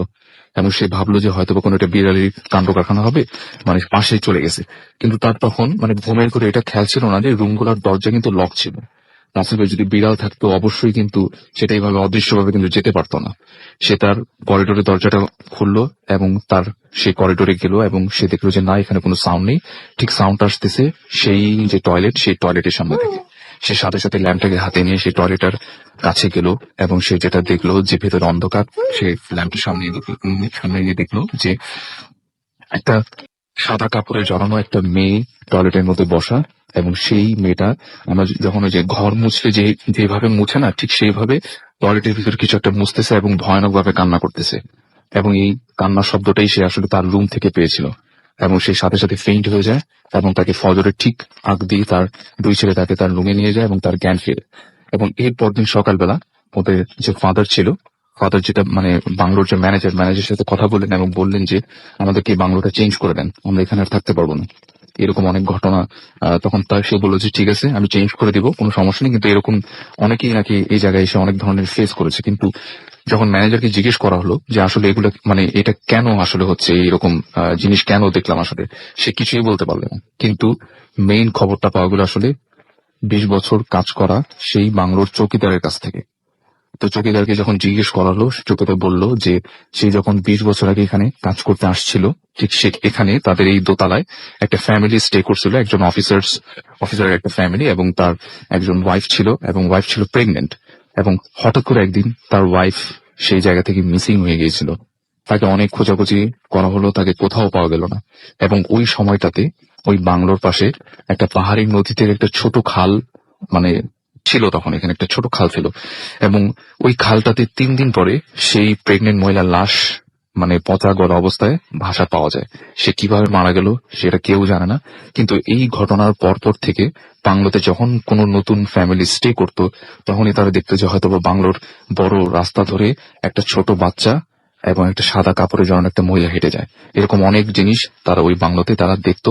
এবং প্রতিদিনই হ্যাঁ, এরকম দেখতো অনেকে যারা রাতে একটা মহিলা এবং একটা ছোট বাচ্চা, ছোট শিশু, তা দেখতো যে হেঁটে যায় পুরো একটা মহিলা এবং একটা ছোট শিশু, দুজনের গায়েই সাদা পোশাক। সাদা পোশাক। হ্যাঁ, আচ্ছা, আসলে এক্স্যাক্টলি এটাই ছিল আমার ঘটনা। এবং এটা কি বাসার চারপাশে ঘুরতো নাকি এটা কোনো সেই সময় রুমের বাংলোর যে মধ্যে? বড় করিডোরটা না, সেই হ্যাঁ, করিডোরে হ্যাঁ, ধরেন কেউ রাতের বেলা উঠলো ঘুম থেকে, আর সে আচ্ছা। দেখতো যে বাংলোর যে বড় মেইন ফটকের যে রাস্তাটা, সেখান থেকে হয়তো বা একটা ছোট বাচ্চা এবং সাদা মহিলা সাদা কাপড়ে জড়ানো হেঁটে যাচ্ছে। এরকম অনেক ছোটখাটো ঘটনা তারা মানে ওখানে ফেস করে, এবং এটাই ছিল একটা উল্লেখযোগ্য ঘটনা। এই অনেক আমার ধন্যবাদ আপনাকে ফারহান, আপনার ঘটনার জন্য। আমি দেখতে পাচ্ছি যে অনেকেই আমাদের এখানে এখন কমেন্ট করছেন। দেখতে পাচ্ছি যে আমাদের এখানে লিখেছেন, আমি খুব অবাক হয়েছি। শরীফুল ইসলাম, তিনি আমাদের এখানে আছেন এবং তিনি ইরাক থেকে এই মুহূর্তে শুনছেন। সো ইরাকের ঘটনা এখনো পর্যন্ত আমরা পাইনি শরীফুল ইসলাম, সুতরাং আপনার কাছে যদি ফেসবুক থেকে পড়ছি কিন্তু, সো আপনার কাছে যদি এরকম কোনো ঘটনা থাকে যেটা ইরাকে ঘটেছে, বা আপনার যদি জানা কোনো ঘটনা থাকে, বা আপনার বন্ধু বান্ধব, আপনার কলিগস যারা রয়েছেন সেখানে, তাদের কারোর সাথে যদি আপনার এরকম কোনো ঘটনা জানা থাকে, তাহলে ডেফিনেটলি আমাদের সাথে শেয়ার করবেন। আমাদের এছাড়াও দেখতে পাচ্ছি জুনায়েদ আহমেদ লিখেছেন, সজল মোল্লা আমাদের এখানে SMS করেছেন, মোহাম্মদ শরীফুল ইসলাম আমাদের এখানে SMS করেছেন, না কমেন্ট করেছেন সবাই। আমাদের শাফাজ আমিন কমেন্ট করেছেন আমাদের। দেখতে পাচ্ছি ডিডিজে রুবেল, এবং স্টোরিগুলো ভালো লাগছে অনেকে জানিয়েছেন, ভূত FM শুনছেন। এছাড়া আমাদের যে পেজ রয়েছে ভূত FM ফ্যান পেজ, যেটা সেখানে দেখতে পাচ্ছি যে আমাদের এখানে বলছেন যে আমি অনেক রেগে গেছি, কমেন্ট পড়া হয় না কারণে তিনি রেগে গেছেন, এবং এটা লিখেছেন আমাদের এখানে সুমন আহমেদ। এছাড়াও দেখতে পাচ্ছি ইমরান হাশমির লিখেছেন যে তারা 3 জন ভূত FM শুনছেন। অচেনা পথিক আমাদের এখানে লিখেছেন, তিনিও শুনছেন। প্লাস হৃদয় আমাদের এখানে লিখেছেন। এছাড়াও লিখেছেন নোমান আনসারি, সোহাগ, তাহমিদ আলভি সহ আরো অনেকে আমাদের এখানে কমেন্ট করছেন। আমি আসলে বেশি কমেন্ট আজকে পড়তে পারছি না শারীরিক কারণেই। পুনম আমাদের এখানে লিখেছেন, থ্যাঙ্কস, SMS পাঠিয়েছেন তিনি। এছাড়াও আমাদের থ্যাঙ্কস, এছাড়া আমাদের এখানে লিখেছেন দেখতে পাচ্ছি আরিফ এবং তার ওয়াইফ রুম্পা হবিগঞ্জ থেকে, এবং তিনি ব্যাকগ্রাউন্ড সাউন্ডের অনেক প্রশংসা করেছেন। ইহাম কুষ্টিয়া থেকে আমাদের এখানে SMS করেছেন। মহিমা আমাদের এখানে SMS করেছেন। ইমতিয়াজ আহমেদ আমাদের এখানে SMS করেছেন। এছাড়াও SMS করেছেন দেখতে পাচ্ছি শেরাফি। নাহিদ কিশোরগঞ্জ থেকে SMS করেছেন। এছাড়াও SMS করেছেন সুস্মিতা বণিক চট্টগ্রাম থেকে আমাদের এখানে কমেন্ট করেছেন, SMS করেছেন দেখতে পাচ্ছি আরো অনেক, ফয়সাল সহ আরো অনেকে। আপনি যদি SMS করতে চান, মোবাইলের মেসেজ অপশনে গিয়ে টাইপ করুন ফুর্তি, FOORTI ফুর্তি, স্পেস দিয়ে লিখুন আপনার নাম, স্পেস দিয়ে আপনার মেসেজ পাঠিয়ে দিন 9840 নাম্বার। যদি আমাদের ইমেল করতে চান, আমাদের ইমেল অ্যাড্রেস হচ্ছে bhutfm@radiofurti.fm, which is BHWTFM@radioforti.fm। আপনার নাম, ঠিকানা এবং ফোন নাম্বার সহ আপনার জীবনে ঘটে যাওয়া বা আপনার জানা সেরা ঘটনাগুলো পাঠিয়ে দিন আমাদের কাছে। ঘটনার শুরুতে অবশ্যই উল্লেখ করুন আপনি স্টুডিওতে এসে ঘটনা শেয়ার করতে চান, নাকি আপনি চান যে আপনার ঘটনা আমরা পড়ে শোনাই। আর আমাদের এখানে প্লিজ আপনারা যারা পাঠাচ্ছেন, তারা PDF বা JPEG ফাইল না পাঠিয়ে ওয়ার্ড ফাইলে বা সরাসরি আপনি কম্পোজ যে অপশনটা রয়েছে, সেই কম্পোজ অপশনে গিয়ে সেখানে যে আপনাকে যে উইন্ডো দেওয়া হয়, সেখানে আপনি সরাসরি লিখে পাঠিয়ে দিতে পারেন। যাই হোক, আমাদের একটা ছোট্ট বিরতি নেওয়ার আবারও সময় চলে এসছে, এবং এরপর আমরা লম্বা সময় আবার যাব, ঘটনা শোনাবো আপনাদেরকে। সো একটা ছোট্ট বিরতিতে যাচ্ছি। তার আগে জানিয়ে দিই, ফেসবুকে আমাদের ফেসবুক অ্যাড্রেসটা www.facebook.com/radio.furti এবং www.facebook.com/bhutfm.russell, এই দুটো অ্যাড্রেসে আপনি আসতে পারেন, আপনি লাইক দিতে পারেন, কমেন্ট করতে পারেন, জানাতে পারেন আপনাদের যে কোনো মতামত। স্টে টিউনড রেডিও ফুর্তি এন্ড ডোন্ট স্টপ দ্য ফুর্তি। Bhoot FM. The night comes alive.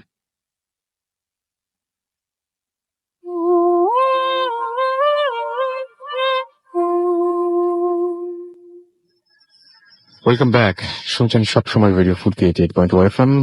আমি রাসেল আছি, সাথে চলছে এই মুহূর্তে ভূত এফএম এবং ঘড়িতে সময় রাত 12:56 আমরা সরাসরি চলে যাব আমাদের আরো একজন অতিথির কাছে। আপনার নামটা একটু প্লিজ বলবেন এবং আপনি কোথা থেকে এসেছেন, তারপর আপনার ঘটনা যাব।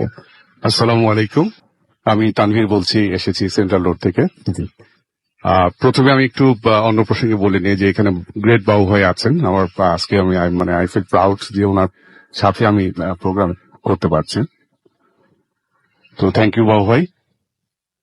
আর আমি এখন ঘটনায় যাচ্ছি। এই ঘটনাটা একটি তাবলিগ জামাতের ঘটনা, খুব ছোট্ট একটি ঘটনা।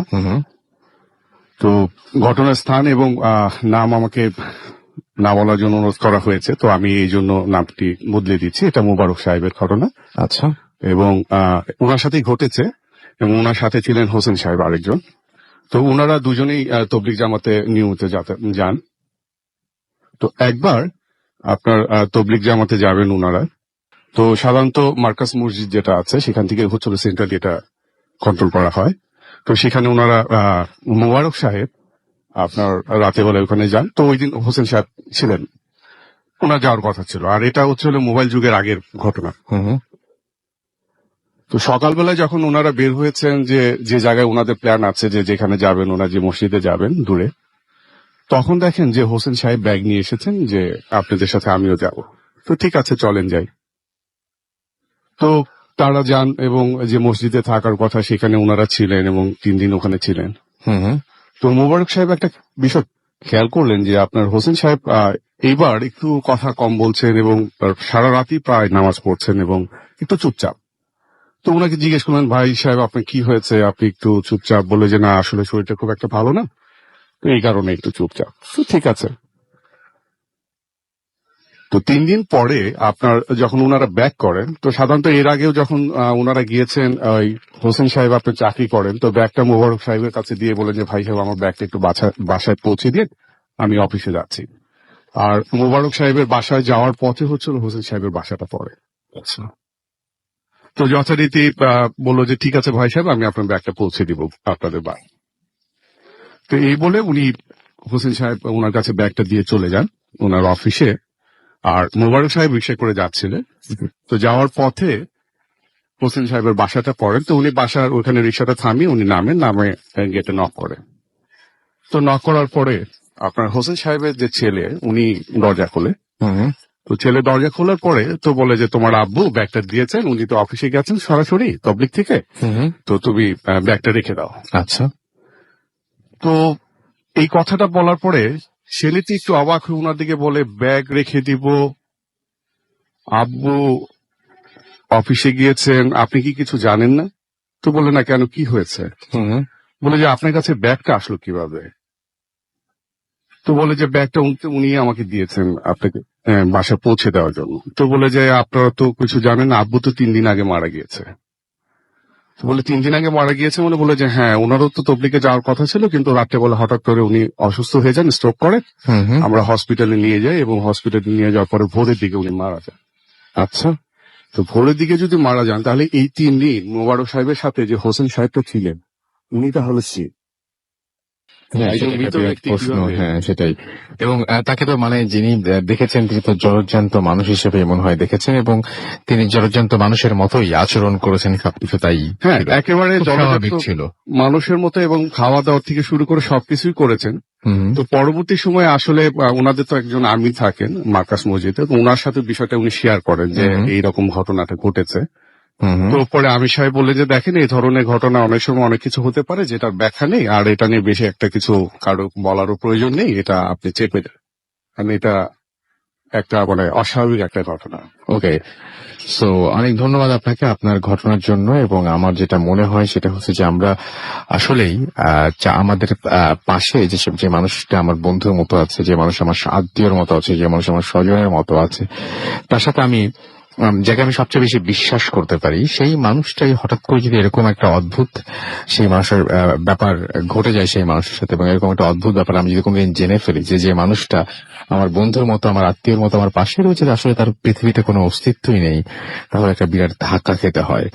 এবং এই মুহূর্তে আমার সঙ্গে আমার পাশে যে মানুষটি রয়েছে, ইভেন আমার এই স্টুডিওতে যারা রয়েছে, আমি কিন্তু একদম মানে পুরোপুরি বলতে পারি না যে এদের মধ্যে সবাইকে আমি একদম নিশ্চিত ভাবেই জানি যে এনাদের অস্তিত্ব সম্পর্কে আমি একদম মানে কি বলবো পুরোপুরি ভাবে আমি জ্ঞাত, বা এদের সম্পর্কে সবার প্রত্যেকের সম্পর্কে আমি বলতে পারি হ্যাঁ তারা প্রত্যেকেই জলজ্যান্ত মানুষ। এটা বলার খুব ডিফিকাল্ট, এটা এটা এটা কে জানে আসলে।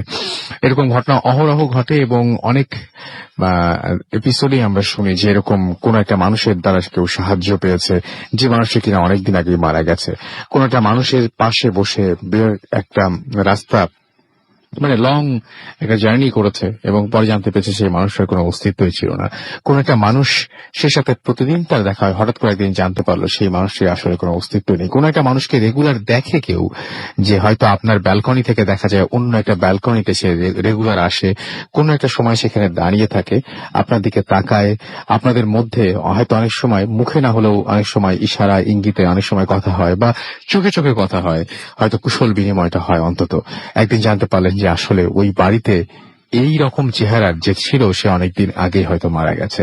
এই ঘটনাগুলো আমাদের চারপাশের ঘটনা সবসময় ঘটছে, এবং খুব স্বাভাবিকভাবেই আমরা এই ঘটনাগুলো এখন মেনে নিতেও শুরু করেছি, এবং মেনে নিতে শুরু করেছি বলেই এই ঘটনাগুলো হয়তো যখন আমরা শুনি তখন হয়তো আমাদের মনে খুব একটা দাগ কাটে না, হ্যাঁ শুনেইছি তো, ব্যাপারটা এরকম হয়ে যায় আর কি। যাই হোক, আমরা পরবর্তী ঘটনায় যাব। আমি আসলে আজকে এমনিতেই বেশি কথা বলতে পারছি না, আমাদের এই জন্য অনেকটা হয়তো ভালো লাগছে। স্বর্ণ আমাদের SMS করেছেন ইলেকট্রিসিটি নাই এবং গরম, তারপরে আবার তিনি বলছেন যে ভূতের ভয়। ইফতি আমাদের SMS করেছেন। আচ্ছা, এটা কিন্তু সত্যি যে এটা আমাদের রমজান মাসের আগে মোটামুটি শেষ এপিসোড, রাইট? নাফিস গাজীপুর থেকে আমাদের SMS করেছেন। এছাড়া আমাদের SMS করেছেন দেখতে পাচ্ছি রাসেল। আচ্ছা, অনেকেই দেখতে না, রাসেল ভাই কালকে আমার ম্যাথ এক্সাম। আপনার নাম কই ভাইয়া? আমাদেরকে অনেকেই SMS করছেন, অনেকেই এক্সামের কথা জানাচ্ছেন, অনেকেরই এক্সাম রয়েছে তার মধ্যে শুনছেন। আমি এক্সাম রয়েছে তারপরে শুনতে একেবারে নিষেধ করব, কারণ ভূত এফএম এমন একটা ব্যাপার যে আপনি আজকে শুনছেন এই জন্য যেন পরবর্তীতে আপনার এই শোনাটা বন্ধ না হয়ে যায়। সো আপনাকে অবশ্য পড়াশোনার সময় পড়াশোনা করতে হবে, এবং এখন তার পড়াশোনা করার জন্য অনেক রাত, আমার রেস্ট নিয়ে কালকে পরীক্ষার জন্য প্রস্তুতি নিন। এছাড়া আমি এটা বলছি রবীন্দ্রনাথ আমাদের SMS করছেন তামান্না, SMS করছেন তানিয়া সিলেট থেকে। এছাড়াও আরো অনেকে আমাদের SMS করছেন, অর্চি আমাদের SMS করছেন, আরো অনেকে SMS করছেন। আমরা ফেসবুকের পোস্টগুলো পরে পড়বো, কারণ আমি একসাথে এতগুলো পড়তে পারছি না আমার শারীরিক অসুস্থতার জন্যই। আমি এর পরে পড়বো। আপাতত আমরা আবার চলে যাবো একটু বাবু ভাইয়ের কাছে, এবং তার কাছে তার সেকেন্ড যে ঘটনাটা সেই ঘটনাটা শুনে আসবো। সো বাবু ভাই, আমরা সাধারণত দেখেছি যে নানান ধরনের ঘটনা নিয়ে আসেন। আমরা এখন যে ঘটনা শুনবো এটা কি কোনো বাড়ি রিলেটেড, এরকম কোনো? এটা বাড়ি এবং এলাকা রিলেটেড। আচ্ছা, শুনি আমরা তবে। এবং এটার সাথে আরেকটা মানে আছে রাসেল ভাই, যেটা হচ্ছে আপনার এই বোবায় ধরা টাইপের জিনিসটাও, ঠিক আছে? ওকে। এবং যেটা সম্বন্ধে ফার্নানোর একটা স্টোরি আছে আজকে আমি শুনছি, মানে ইফ ইউ হ্যাভ টাইম ফার্নানো বলতে পারছে। আচ্ছা, ওকে। তো এটা হচ্ছে আপনার মিরপুরের কাহিনী। মিরপুর সেই আপনার আজ থেকে প্রায় সেরকমই 20-30 বছর আগের, এবং মিরপুর জায়গাটা সম্ভবত এখন অনেক ডেভেলপ হয়ে গেছে। যে জায়গাটার কথা বলছি সেটা হচ্ছে 12:30 পরে একটা জায়গা। আচ্ছা, আর এই কাহিনীটা আমার সাথে শেয়ার করেছে সাইফ ভাই। উনি তখন ইয়াং ছিলেন আর কি, ওনার ইয়াং বয়সের কাহিনী। তো যাক, সাইফ ভাই ওই 12:30 কাছে ওখানে ওনাদের বাসা ছিল হচ্ছে আপনার মিরপুর 10-এর দিকে। আচ্ছা। তো ওই জায়গায় উনি থাকতেন। তো এবং খুব ডানপিটে ছিলেন, দুষ্টুমি করতেন, বাসায় অনেক দুষ্টুমি করতেন, এটা ওইটা করতেন, মানে কথা শুনতেন না, পড়াশোনা করতেন না। তো ওনার বাবা ওনাকে রাগ করে একদিন বের করে দেয় বাসার থেকে, মানে মারে, পিটুনি খেয়ে উনি বাসার থেকে বের হয়ে যায়। উনি বলে যে আর আসবি না, উনিও বলে আমি আসবো না। তো এইভাবে উনি তো থাকতে পারে না, সাস্টেইন করতে পারে না। ওনার স্থান হচ্ছে ওনার এক ফ্রেন্ডের বাসা আছে। তো আরো অনেক ভিতরে, তখন মিরপুর ওই যে জায়গাটা আপনার ওই যে 12:30 এখন যেখানে পল্লবী আছে ওটার কাছাকাছি একটা জায়গায়, মানে একটু আন্ডার ডেভেলপ প্লেসে, মানে ডেভেলপ পল্লবীতে ডেভেলপড, একটু আন্ডার ডেভেলপ প্লেসে। তো যাক, উনি বলেন যে ওখানে নাকি একটা পুকুর আছে, পুকুরের মতো বা ডোবা বা কিছু একটা আছে, সেইটা নাকি খুব হন্টেড। উনি বলে ওখানে নাকি তখন রাতের বেলা কেউই যেত না ওটার বাস দিয়ে, হুম হুম মানে রাত মনে করেন 10টা 11টা বাজলে ওটা গ্রামের মতো হয়ে যেত এবং ওটা আশপাশে কেউ যেত না। হুম হুম তো বলতেছে উনি যে একদিন আমি ওই বন্ধুর সাথে আড্ডা মেরে আসতেছি, তো আস্তে আস্তে ওই ওনার হঠাৎ করে একটু মানে ওনার একটা মানে কল অফ নেচার হয় আর কি, হুম তার মানে ওটা মানে করতে হয় আর কি। হুম তো উনি জাস্ট ওই কর্নারে মানে পুকুরের কর্নারে একটা জায়গায় উনি বসে পড়ে। হুম তো বসে পড়ার পর উনি হঠাৎ করে ফিল করে যে ওনার ঘাটটা জানি কে চেপে ধরছে পেছন থেকে, মনে হচ্ছে যে ঘাটটা কেউ চেপে ধরছে। উনি আচ্ছা। ফট করে পিছিয়ে ফেরার চেষ্টা করে, দেখে পিছনে ফিরতে পারতেছেন না উনি, লাইক মানে he got frozen hmm hmm just ওই পুকুরের ওই ডোবার পাড়ে বসেই। আচ্ছা। তো উনি তখন চিন্তা করতেছে যে কি ব্যাপার, আমি হাত পা কিছু নাড়তে পারতেছি না, হুম হুম ঠিক আছে, এবং আমার ঘাটটাকে চেপে ধরলো এবং আমি মানে পুরাই হয়ে যাচ্ছে, যেটা উনি শুনে যে ঘুমের মধ্যে বোবায় ধরে। আচ্ছা। তো তখন উনি ভাবতেছে এটা কি আমার কোনো দুঃস্বপ্ন, মানে আমার কি কোনো দুঃস্বপ্ন দেখতেছি আমি? তো দেখা যায় যে না, আমি তো দুঃস্বপ্ন দেখতেছি না, আমি চোখ দিয়ে দেখতেছি যে আমি এই পুকুরের পাড়ে বসা, অন্ধকার চারিপাশ, হ্যাঁ মানে দেখা যাচ্ছে না কিছু, রাত হয়ে গেছে পুরাই। তো হঠাৎ করে উনি ফিল করে যে পুকুরের মধ্যে মনে হয় ঝুপ করে প্রায় 2-3 ফিট দূরে ওনার কিছু একটা ভেসে উঠে আবার নেমে গেল। যেমন বড় মাছে যেমন ঘাই মারে, যেটাকে বলা হয় আপনার রুই কাতলা মাছ রাতের বেলা অনেক সময় দেখা যায় পুকুরের ওপরে ঘাই মারে, যেটাকে বলা হয় সেরকম কিছু একটা। তো ওটা বুঝতেছে উনি, বাট উনি মুভ করতে পারতেছে না টোটালি, মানে উনি খুব ইয়ে গেছে। তাই এখন এমন একটা পজিশনে উনি বসা, যে পজিশনে উনি দোয়া পড়তে পারতেছে না। ভয় পেলে মানুষ দোয়া পড়ে, ভৌতিক ভয় পেলে, ওইটাও পড়তে পারতেছে না। তো যাই হোক, উনি তারপরে মনে মনে দোয়া পড়তে থাকে। এক সময় ওনার এই ইটা ভেঙে যায়, মানে এই যে সম্মোহন টাইপের জিনিসটা ওনার পায়ের মধ্যে কিছু একটা খোঁচা দেয়, আচ্ছা। মানে মনে হয় একটা ওনার সুই বা কোনো কিছু ওনার পায়ে ঢোকা যায় পায়ের মধ্যে, হঠাৎ পায়ের করে? আঙুলের কাছে, হ্যাঁ। হুম হুম এবং সম্মোহনটা ভেঙে যায়, উনি উঠে দাঁড়ায় এবং খুব সোয়েট করতে থাকে। এই অবস্থা উনি উঠে হাঁটা দেয়, হাঁটতে হাঁটতে উনি মানে খুব উদ্ভ্রান্তের মতো ওখান থেকে চলে আসে। যে বাসাটা থাকতো সেটা ছিল কাঁচা বাড়ি একটা, মানে আপনার বেড়ার হুম হুম দেওয়া এবং ছাদটা টিনের। সেখানে এসে কোনো মতো উঠে, ওনার এক বন্ধু অ্যারেঞ্জ করে দিয়েছিল ওখানে থাকার জন্য। আচ্ছা। তো রাতের বেলা শুয়ে উনি অনেক কাঁপে এবং ভয় পায়, এবং ওনার জানি কেন মনে হচ্ছিল যে ওনার ওই ঘরের চারপাশে কিছু একটা ঘুরে, মানে সামথিং ইজ মুভিং অ্যারাউন্ড ঘরের মধ্যে, হু শব্দ করে। হুম হুম তো বেশ মানে উনি ভয়ে ভয়ে থাকে এবং জ্বর আসে। পরের দিন সকালে খুব পায়ের যে জায়গাটা ফুটা হয়েছিল দেখে যে আসলে একটা ফুটা, এবং ওখান থেকে মানে রক্ত বের হয়েছে। হুম হুম তো এই জ্বরের মধ্যে উনি রাতে যখন নাকি শুতে যায়, আবার রাত আসে, নেক্সট একটা রাত, এই রাতের মধ্যে উনি হঠাৎ করে ফিল করে যে ওনার ঘরটা আস্তে আস্তে অন্ধকার হয়ে যাচ্ছে চারিপাশ থেকে, এবং একটা ছায়ার মতো ক্রল করে এসে ওনার বিছানায় উঠে এবং ওনার শরীরটা ফ্রোজেন হয়ে যায়, এবং ওই বোবায় ধরার একটা সিচুয়েশন যেটাকে বলে ওইটা ওনার হয়ে যায়, এবং উনি মানে চিৎকার করার চেষ্টা করে, দোয়া পড়ার চেষ্টা করে, এবং কিছুই হয় না। তো এরকম করে আরেকটা রাত ওনার খুব কষ্টে কাটে। তো উনি ওখান থেকে কোনো মতে আপনার পার হয়ে উনি চলে যায় ওখানকার একটা হুজুরের কাছে দোয়া চাইতে। তো সেই হুজুর ওনাকে বলে যে তুমি কোত্থেকে তোমার এই জিনিসটা হয়েছে, তোমার কবে থেকে হলো বাবা, তোমার কিন্তু একটা সমস্যা হয়েছে, কি তোমাকে একটা বোবা জিন পজেস করছে। আচ্ছা।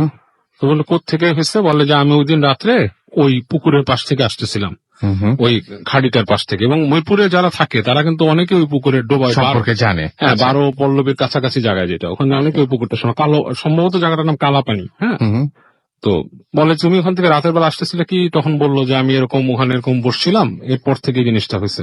হুম হুম তো হুজুর ওনাকে মানে দোয়াটা পড়ে দেয়, আর বলে তুমি এরপরে আরেকদিন আসো, তোমাকে ওই দিন আমি ছেড়ে দিব এবং তোমার এই বোবা জিনটা আমি তোমার থেকে সরাই দিব, যেটা তোমাকে মানে মানে ডিস্টার্ব করতেছে। আরেকটা কথা, তুমি যেখানে সেখানে প্রস্রাব করবা না, এটার একটা বিশাল বাজে জিনিস আছে, মানে দোজ হু ইউরিনেট এভরিওয়্যার তারা বিভিন্ন সাফারিং এ পড়ে। আচ্ছা। তো ওনাকে বোঝায় অনেক, তো উনি এটা শুনে মানে মানে একটু কেয়ারফুল হয়। তো যাই হোক, উনি বাসায় আসার পরে ওই দিন রাতে যখন উনি শোয়, ওনার ওই বেড়ার ঘর হলো দরজা ছিল কাঠের, হঠাৎ করে রাত 1টা 2টার দিকে মনে হয় কে জানে দরজা ড্রিম করে একটা লাথি মারে, এবং এত জোরে লাথি মারছে যে ওনার যে শিকল দিয়ে লাগানো থাকতো দরজা, তো মানে ছিটকানি ছিল না তখন, ওই শিকলটা মানে খুলে আপনার দরজা ঠাস করে মানে 2 পাল্লা খুলে যায়, এবং উনি প্রচন্ড ভয় পায়, দেখে কিচ্ছু নাই সামনে, কিন্তু দরজাকে লাথি দিয়ে খুলে দিয়ে গেছে ওনাকে, এবং ভয়ে উনি কাঁপতে থাকে যে ঘটনাটা কি ঘটলো। এরপর উনি শুনে ওনার কানের কাছে কে কথা বলতেছে, এবং কথাটা মানে খুব বিদঘুটে টাইপের একটা সুরে, মানে সুরটা হচ্ছে আপনার, উনি বলছে এক্সপ্লেইন করছিল যে এরকম কিছু, যে মনে হয় যে খুব চিকন আবার একটা লং নাকি সুরটা টানা একটা সুরে ওনাকে বলতেছে যে তুই আমার কাছ থেকে বাঁচবি, তুই আমার কাছে বাঁচবি, তোরে আমি খাবো, এই ধরনের একটা কথা আর কি সামথিং। কিন্তু উনি বলছে যে কথাটা বলতেছে এটা গেও টোন, মানে মানে একটু মনে হচ্ছে গ্রামের গ্রামের দিকে একটা টোন আছে। আচ্ছা, প্রচন্ড ভয় পায় উনি, ভয়ে ওনার মানে খুব মানে অবস্থা খারাপ হয়ে যায়, মানে এরকম কথা হঠাৎ শুনতেছে। তো ভোরের দিকে ঘাম দিয়ে ওনার ছেড়ে যায়, মানে আজানের পর পর এটা হয়ে যায়।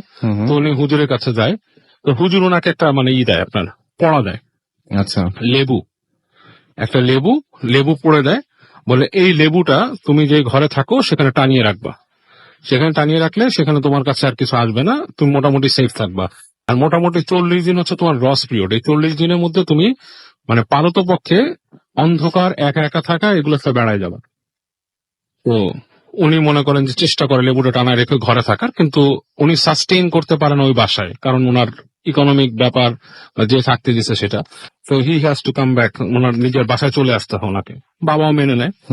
তো এরপর থেকেই ওই সাইফ ভাই অনেক কিছু ফিল করে, এখন উনি ফিল করে।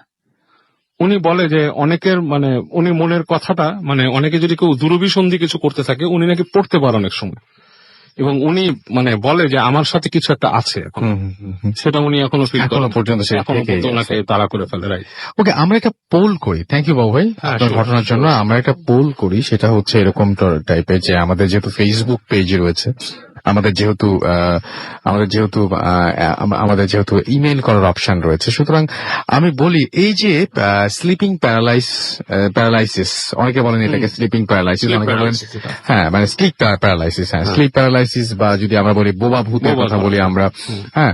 তো এই স্লিপ প্যারালাইসিস বা হচ্ছে এই জিনিসগুলোকে আমরা একভাবে বলতেই পারি এরকম যে হ্যাঁ স্লিপ প্যারালাইসিস মানে হচ্ছে এরকম টাইপের যে কেউ ঘুমিয়ে গেল এবং ঘুমিয়ে যাবার পরে সে হচ্ছে হঠাৎ করে তার সমস্ত শরীর শক্ত হয়ে গেল, তার নড়াচড়ার ক্ষমতা চলে গেল, এবং সে হঠাৎ করে শক্ত হয়ে যাওয়ার পরে তার হয়তো কথা বলার বা চিৎকার দেবার কোনো ক্ষমতা থাকলো না, এবং মানে আমি একদম সাইন্টিফিক ভাবে লজিক্যাল কথা যেটা সেটা তো সম্ভবত উপর হয়ে শোয়ার কথা বলা আছে। উপর হয়, কারণ একটা জিনিস বলা আছে এরকম যে সোজা হয়ে যদি আমি শুয়ে থাকি তাহলে আমার এবং আমার বৃদ্ধাঙ্গুলি যদি আমার দেখা যায় যে মুখের নাক বরাবর থাকে তাহলে এরকম ধরনের একটা ঝামেলা হতে পারে।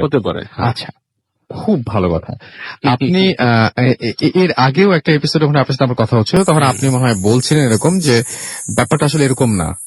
অবশ্যই না, কারণ অনেকের কাছে শোয়া, আমাদের মাসুম ভাই তো সাক্ষী, মাসুম ভাই চেয়ারে শোয়া অবস্থায় উনি এক্সপেরিয়েন্স করেছেন। আমি জানি যে দুই দলেরই মানুষ পাওয়া যাবে, আরেক দলের মানুষ বলবেন যে না এই সময় পুরো ব্যাপারটা এরকম ঘটে এবং মানুষ কোনো একটা শারীরিক কারণে এই সময় মানুষ হয়তো এই ব্যাপারগুলোকে হ্যালোসিনেট করে বা হ্যালোসিনেশন চলে মানুষের মধ্যে, এবং সেই জন্য মানুষ অনেক ধরনের থিংস দেখে, যেমন বলা হয়ে থাকে এটা মনে হয় একটা মনে হয় ইনকিউবাস, আরেকটা হচ্ছে আরেকটা হচ্ছে সাকিউবাস মনে হয়, সাকিউবাস ইনকিউবাস, এটা হচ্ছে ডিমন, এটা হচ্ছে মেল এবং এটা হচ্ছে ফিমেল, এই দুটো ডিমন, এবং এই দুটো ডিমন হচ্ছে তারা হচ্ছে মানে দেখে আর কি, জাস্ট চোখের সামনে দেখে।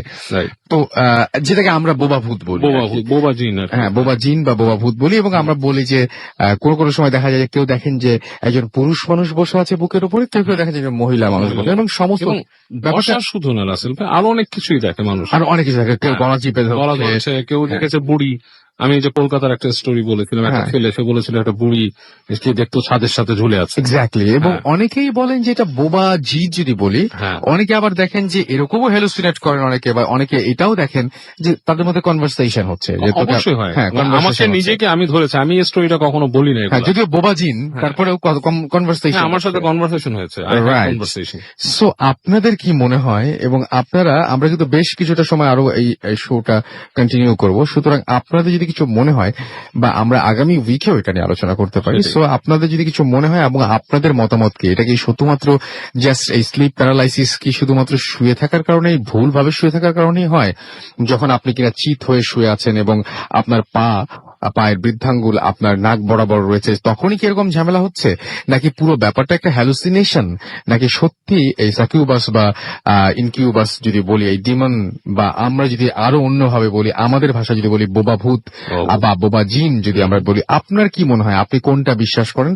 আমি জানি যে এটা ম্যাক্সিমাম মানুষের সাথে এই ধরনের ঘটনা ঘটেছে, এক্স্যাক্টলি, মানে দেখা যাবে যে আমার কাছে মনে হয় যে আমরা যারা মোটামুটি এইখানে আছি, আমি বাকিদের কথা বলবো না, বললে এখন আবার মানে আছে এরকম যে অনেকে বলবেন কি কিভাবে আপনি জানলেন যে এত % মানুষ, না মানে আমি আমাদের কথা বলছি, আমাদের মধ্যে মোটামুটি 90% মানুষ আমার ধারণা যে এটা মানে এই ধরনের এক্সপেরিয়েন্স করেছেন, তাদের মধ্যে এই ধরনের অভিজ্ঞতা তাদের মধ্যে রয়েছে। সো আপনার কাছে এটা কি মনে হয়, এবং আপনি যদি মানে এই এক্সপেরিয়েন্স করেই থাকেন, তাহলে আপনি একটু আমাদের জানাবেন যে আপনার এই ব্যাপারে মতামত কি। এটা কি হ্যালুসিনেশন, এটা কি আসলেই, মানে আপনি কি মানে ব্যাখ্যা করবেন বিজ্ঞান দিয়ে, নাকি আপনি ব্যাখ্যা করবেন অন্য কিছু দিয়ে, সেটা আমাকে জানিয়ে আমাদের ফেসবুক পেজে কিন্তু আপনি লিখতে পারেন। যাই হোক, আমি দেখতে পাচ্ছি যে প্রবীর আমাদের SMS করেছেন বরিশাল থেকে, এছাড়াও SM রনি সিলেট থেকে আমাদের SMS করেছেন, শাহিন আমাদের SMS করেছেন, এবং তিনি বলেন যে আচ্ছা, তিনি বলছেন যে আমার কাছে এই ঘুমানোর প্রবলেম আমার হয়েছিল, এবং আমি ওপর হয়ে শোয়ার থেকে শোয়া অবস্থায় মাথায় হয়েছিল। আচ্ছা, উপর অবস্থায় শোয়ার পরেও তার কিন্তু হয়েছিল, সেটা তিনি বলছেন। এটা বাবুভাবে বলছিলেন যে না, এই ব্যাপারটার মধ্যে অন্য কোনো ব্যাপার আছে আসলে। পুনম আমাদের SMS করেছেন আমাদেরকে দেখতে পাচ্ছি ফয়সাল, এবং আমাদেরকে SMS করছে। আচ্ছা, আজকে যদি কারো সাহস থাকে, আচ্ছা, জন আমাদের SMS করেছেন, আমার এখনো স্লিপ প্যারালাইসিস হয়নি। বাবা, আপনি তো অনেক লাকি। আপনি আজকে, আমি এটাই বলছি, জন, আপনার মতো এবং আপনাদের মতো যারা সাহসী মানুষ রয়েছেন, তারা কিন্তু ট্রাই করে দেখতে পারেন আসলে এইভাবে শুলে ওরকম কোনো কিছু হয় কিনা, বা না, আমি অবশ্য ট্রাই করতে বলবো না, ডোন্ট ডু দ্যাট। আমার কাছে এছাড়াও দেখতে পাচ্ছি SMS করেছেন রাতুল ময়মনসিং থেকে, এছাড়াও সোনিয়া আমাদের এখানে SMS করেছেন আমাদের এখানে সাইদ আশুলিয়া থেকে, নাইস এপিসোড ব্রো। এছাড়াও SMS করেছেন আমাদের এখানে রথি। আমাদের ফেসবুক ফ্যান পেজেও অনেকে আমাদের এখানে কমেন্ট করেছেন, এবং আমাদের এখানে কমেন্ট করেছেন দেখতে পাচ্ছি অনেকদিন পর শুনছেন ভূত FM। ফেরদৌস হাসান রাজ, এছাড়াও সাইদুল ইসলাম লিখেছেন আই লাইক ভূত FM। আরিফ হোসাইন নিলয় লিখেছেন খুব ভালো লাগছে। জাকারিয়া আহমেদ লিখেছেন ফার্স্ট ইমেলটা পড়ুন প্লিজ। আচ্ছা, একটা ইমেল পড়ুন প্লিজ। ভাই, আমি আজকে ইমেলটা পড়তে পারছি না, আমার তাকালেই আমার মাথা ঘুরছে। এছাড়া আমাদেরকে ফয়সাল রাব্বি SMS করেছেন, কমেন্ট করেছেন এখানে। এছাড়া আমাদের এখানে কমেন্ট করেছেন দেখতে পাচ্ছি সাদিয়া সাজরিন। এছাড়া আমাদের এখানে কমেন্ট করেছেন আরো অনেকেই। আমরা জানি যে অনেকেই হয়তো এর পরেও কমেন্ট করবেন, এবং আমি দেখতে পাচ্ছি যে মানে একটা বিষয় তো আমরা ছুড়েই দিয়েছি সবার দিকে, যে আপনারা এই যে স্লিপ প্যারালাইসিস বা এই যে ঘুমানোর সময় বোবা ভূত বা যাই বল না কেন, সেটা আপনি আপনার দৃষ্টিতে কিভাবে দেখেন বা আপনি কিভাবে বিশ্লেষণ করবেন, সেটা জানি আমাকে SMS করতে পারেন, কমেন্ট করতে পারেন আমাদের এখানে, ফেসবুক কমেন্ট করতে পারেন, এছাড়া আমাদেরকে ইমেইলের মাধ্যমে জানাতে পারেন। সো আমরা একটা বিরতিতে যাব এখন। বিরতির পরে আবার নতুন অতিথি নিয়ে ফিরে আসবো। সেই পর্যন্ত আমাদের সঙ্গেই থাকবেন আশা করছি। Stay tuned to Radio Furti and don't stop the Furti. Bhoot FM. The night comes alive with Brahmin.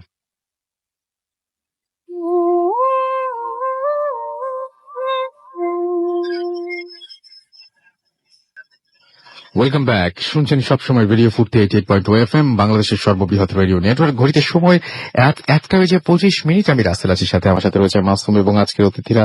আপনাদের সবাইকে আরো একবার জানাচ্ছি যে এই মুহূর্তে আমাদের সাথে দুজন নতুন অতিথি জয়েন করেছেন। আমি প্রথমে যাচ্ছি আপনার কাছে, আপনার নামটা প্লিজ একটু বলবেন, এবং তারপরে আপনি আপনার ঘটনাটা চলে যাবো। আপনার খুব ছোট্ট একটা ঘটনা রয়েছে আপনার কাছে, রাইট? শুনি আমরা ঘটনাটা, বলেন প্লিজ।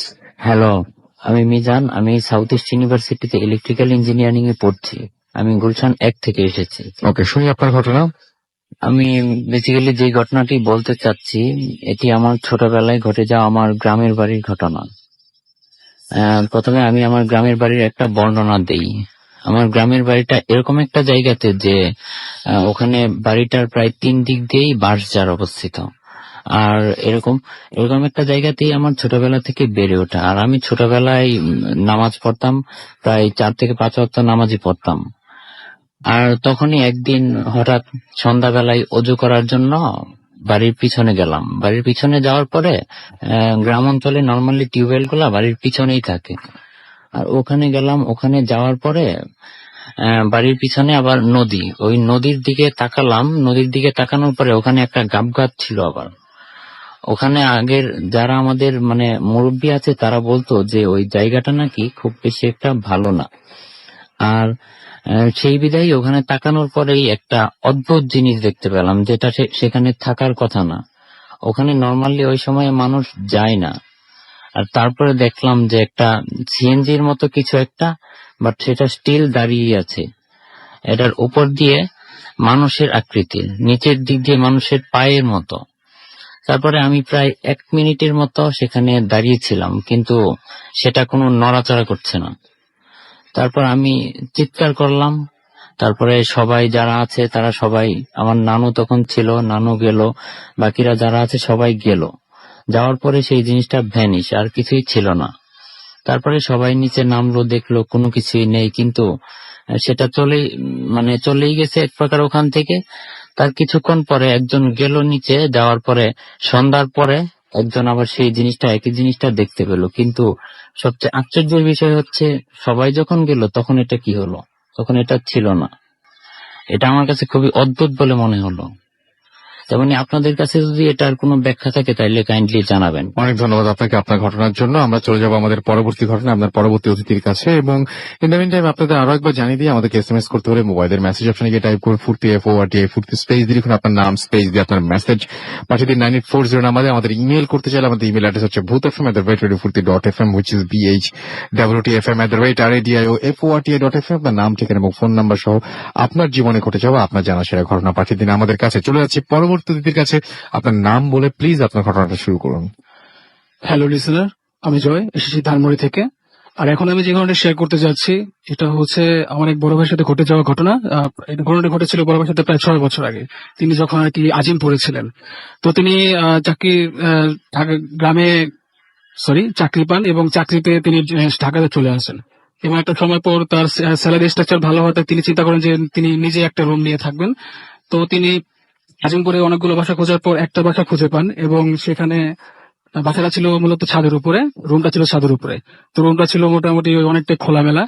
তো তিনি তার রুমে যথাসময়ে মালামাল নিয়ে আসেন এবং থাকতে শুরু করে। প্রথম দিন রাসেল ভাই তার কাছে যে জিনিসটা অড লাগে, যে তিনি খেয়াল করেন যে ছাদের উপরে একজন বৃদ্ধ লোক দাঁড়িয়ে আছে এবং রোদের মধ্যে দাঁড়িয়ে আছে। তো তিনি আগ্রহবশত গিয়ে বৃদ্ধ লোককে জিজ্ঞেস করেন যে, চাচা আপনি কি এই বাসাতেই থাকেন? তো বৃদ্ধ লোকটি তার দিকে এমন ভাবে তাকায় যে তিনি রাসেল ভাই খুবই একটু ভয় পান আর কি। তো দৃষ্টিপথে হয়তো কিছু একটা ছিল। তো বৃদ্ধ লোকটি কিছু না বলে সিঁড়ি বেয়ে নিচে নেমে যায়। তো রাসেল ভাই এভাবেই চলতে থাকে। তো এভাবেই 4-5 দিন চলে যায়। তো এক রাতের ঘটনা, তিনি তার ডোর লক করে ভালো মতোই ঘুমিয়ে পড়েছিলেন। তো ঘুমিয়ে পড়ার ঠিক 1 ঘন্টা পরেই রাসেল ভাই তার ঘুম ভেঙে যায় কিছু মানুষের কথা বলা এবং হাঁটা চলার শব্দে। তো তিনি বুঝতে পারেন যে ছাদে কিছু লোক হাঁটাচলা করছে। তো রাসেল ভাই এখানে একটা জিনিস হচ্ছে কি, তার রুমে মূলত 2টা জানালা ছিল, একটা দক্ষিণ সাইডে, একটা হচ্ছে উত্তর সাইডে। উত্তর সাইডে যে জানালাটা ছিল সেটা দিয়ে ছাদের পুরো অংশটাই দেখা যেত, আর দক্ষিণ দিকে জানালাটা দিয়ে খোলামেলা গাছপালা এইসব দেখা যেত আর কি। তো তিনি হেঁটে উত্তর দিকে জানালার দিকে যান এবং জানালা একটা পার্ট খুললেন। তিনি দেখেন যে সেখানে 8 থেকে 10 জন লোক সার্কেল হয়ে দাঁড়িয়ে আছে এবং লোকগুলো ভাসমান অবস্থায়, এবং তাদের প্রত্যেকের গায়ে সাদা কাপড় জড়ানো আর কি।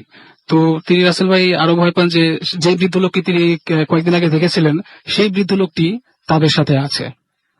তো রাসেল ভাই এটা দেখার পর তার হার্টবিট বেড়ে যায় এবং একটা সময় পর তিনি দেখেন যে সেই লোকগুলো সার্কেলের মতো ঘুরছে এবং তাদের ঘূর্ণন গতিটা আরো বাড়ছে এবং একটা সময় ঘুরতে ঘুরতে তারা প্রায় চরকির মতো ঘুরতে থাকে।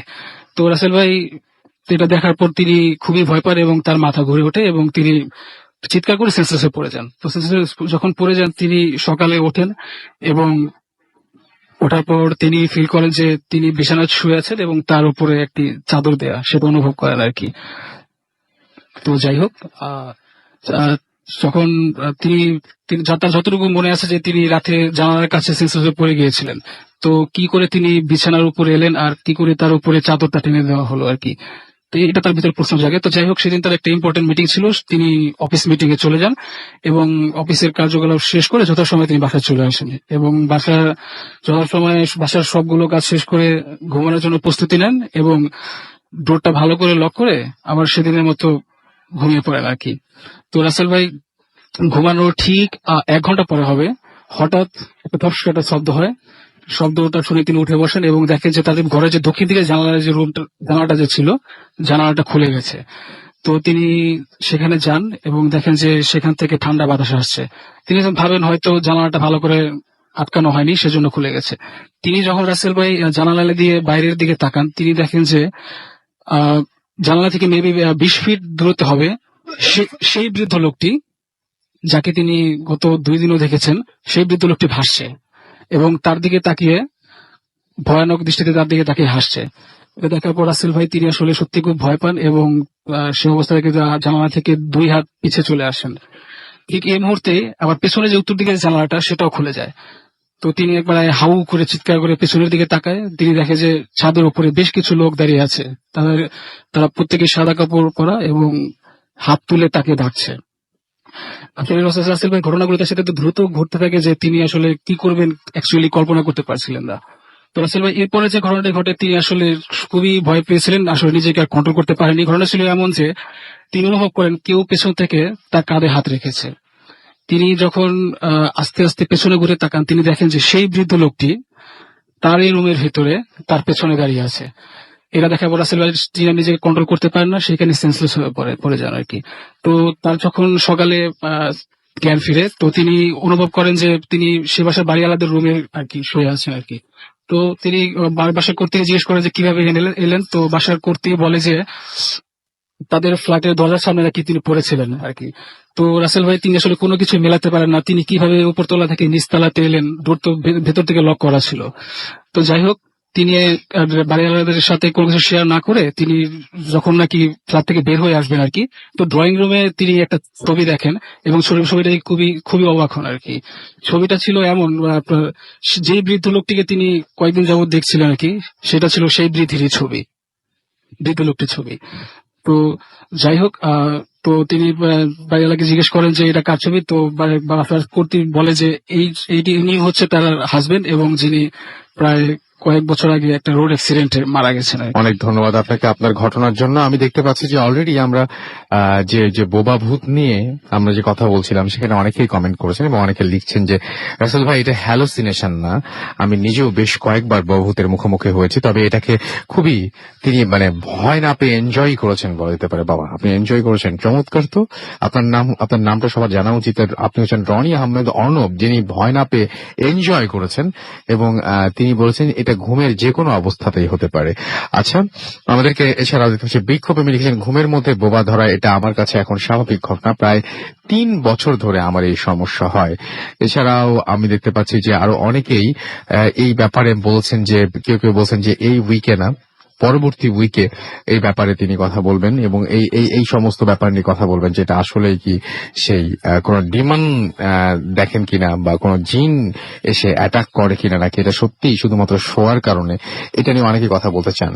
এছাড়া আমাদেরকে দেখতে পাচ্ছি যে ইহাম লিখেছেন কুষ্টিয়া থেকে, বাবু ভাই এবং আলিফ ভাইয়ের স্টোরিগুলো অসাম ছিল এবং আমাদেরকে বনি ঢাকা থেকে লিখেছেন যে তার SMS পড়া হয় না। আকাশ আমাদের SMS করেছেন আমাদেরকে দেখতে পাচ্ছি ঢাকা থেকে জয়।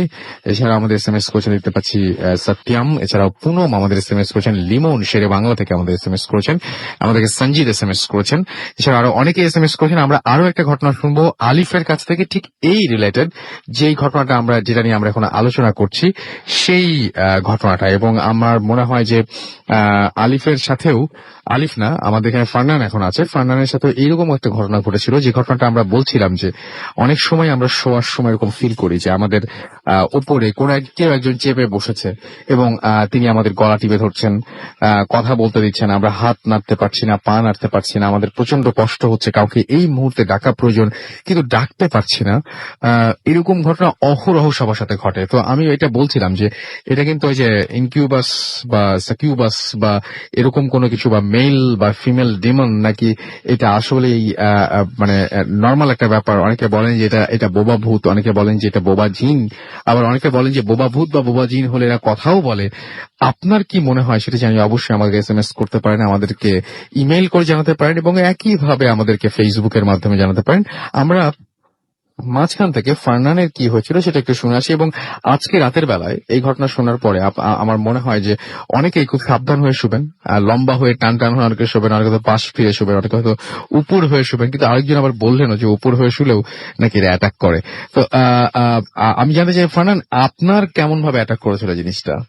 ভাই আমি একটু সত্যি কথা বলি যে আমি আসলে কখনো কিন্তু মানে সোজাসুজি হয়ে ঘুমাতে পারি না। আমার কাছে মানে সবসময় হয় ডানে অথবা বামে মানে কাত হয়ে ঘুমাইতে হয়, মানে আমার একটা অভ্যাস অনেক আগে থেকে এটা অভ্যাস। তো আমার লাইফে কিন্তু মানে এই ঘটনাটার আগে কিন্তু কখনোই এরকম কিছু হয়নি, স্লিপ প্যারালাইসিস বা এরকম কিছু একটা কখনোই হয়নি। তো প্রায় আজ থেকে 7 থেকে 8 দিন আগে মানে হঠাৎ করে যেটা হয় যে আমি আমার ডান কাঁধে আমি ঘুমাইছিলাম, তো হঠাৎ করে আমার ঘুমটা ভেঙে যায়।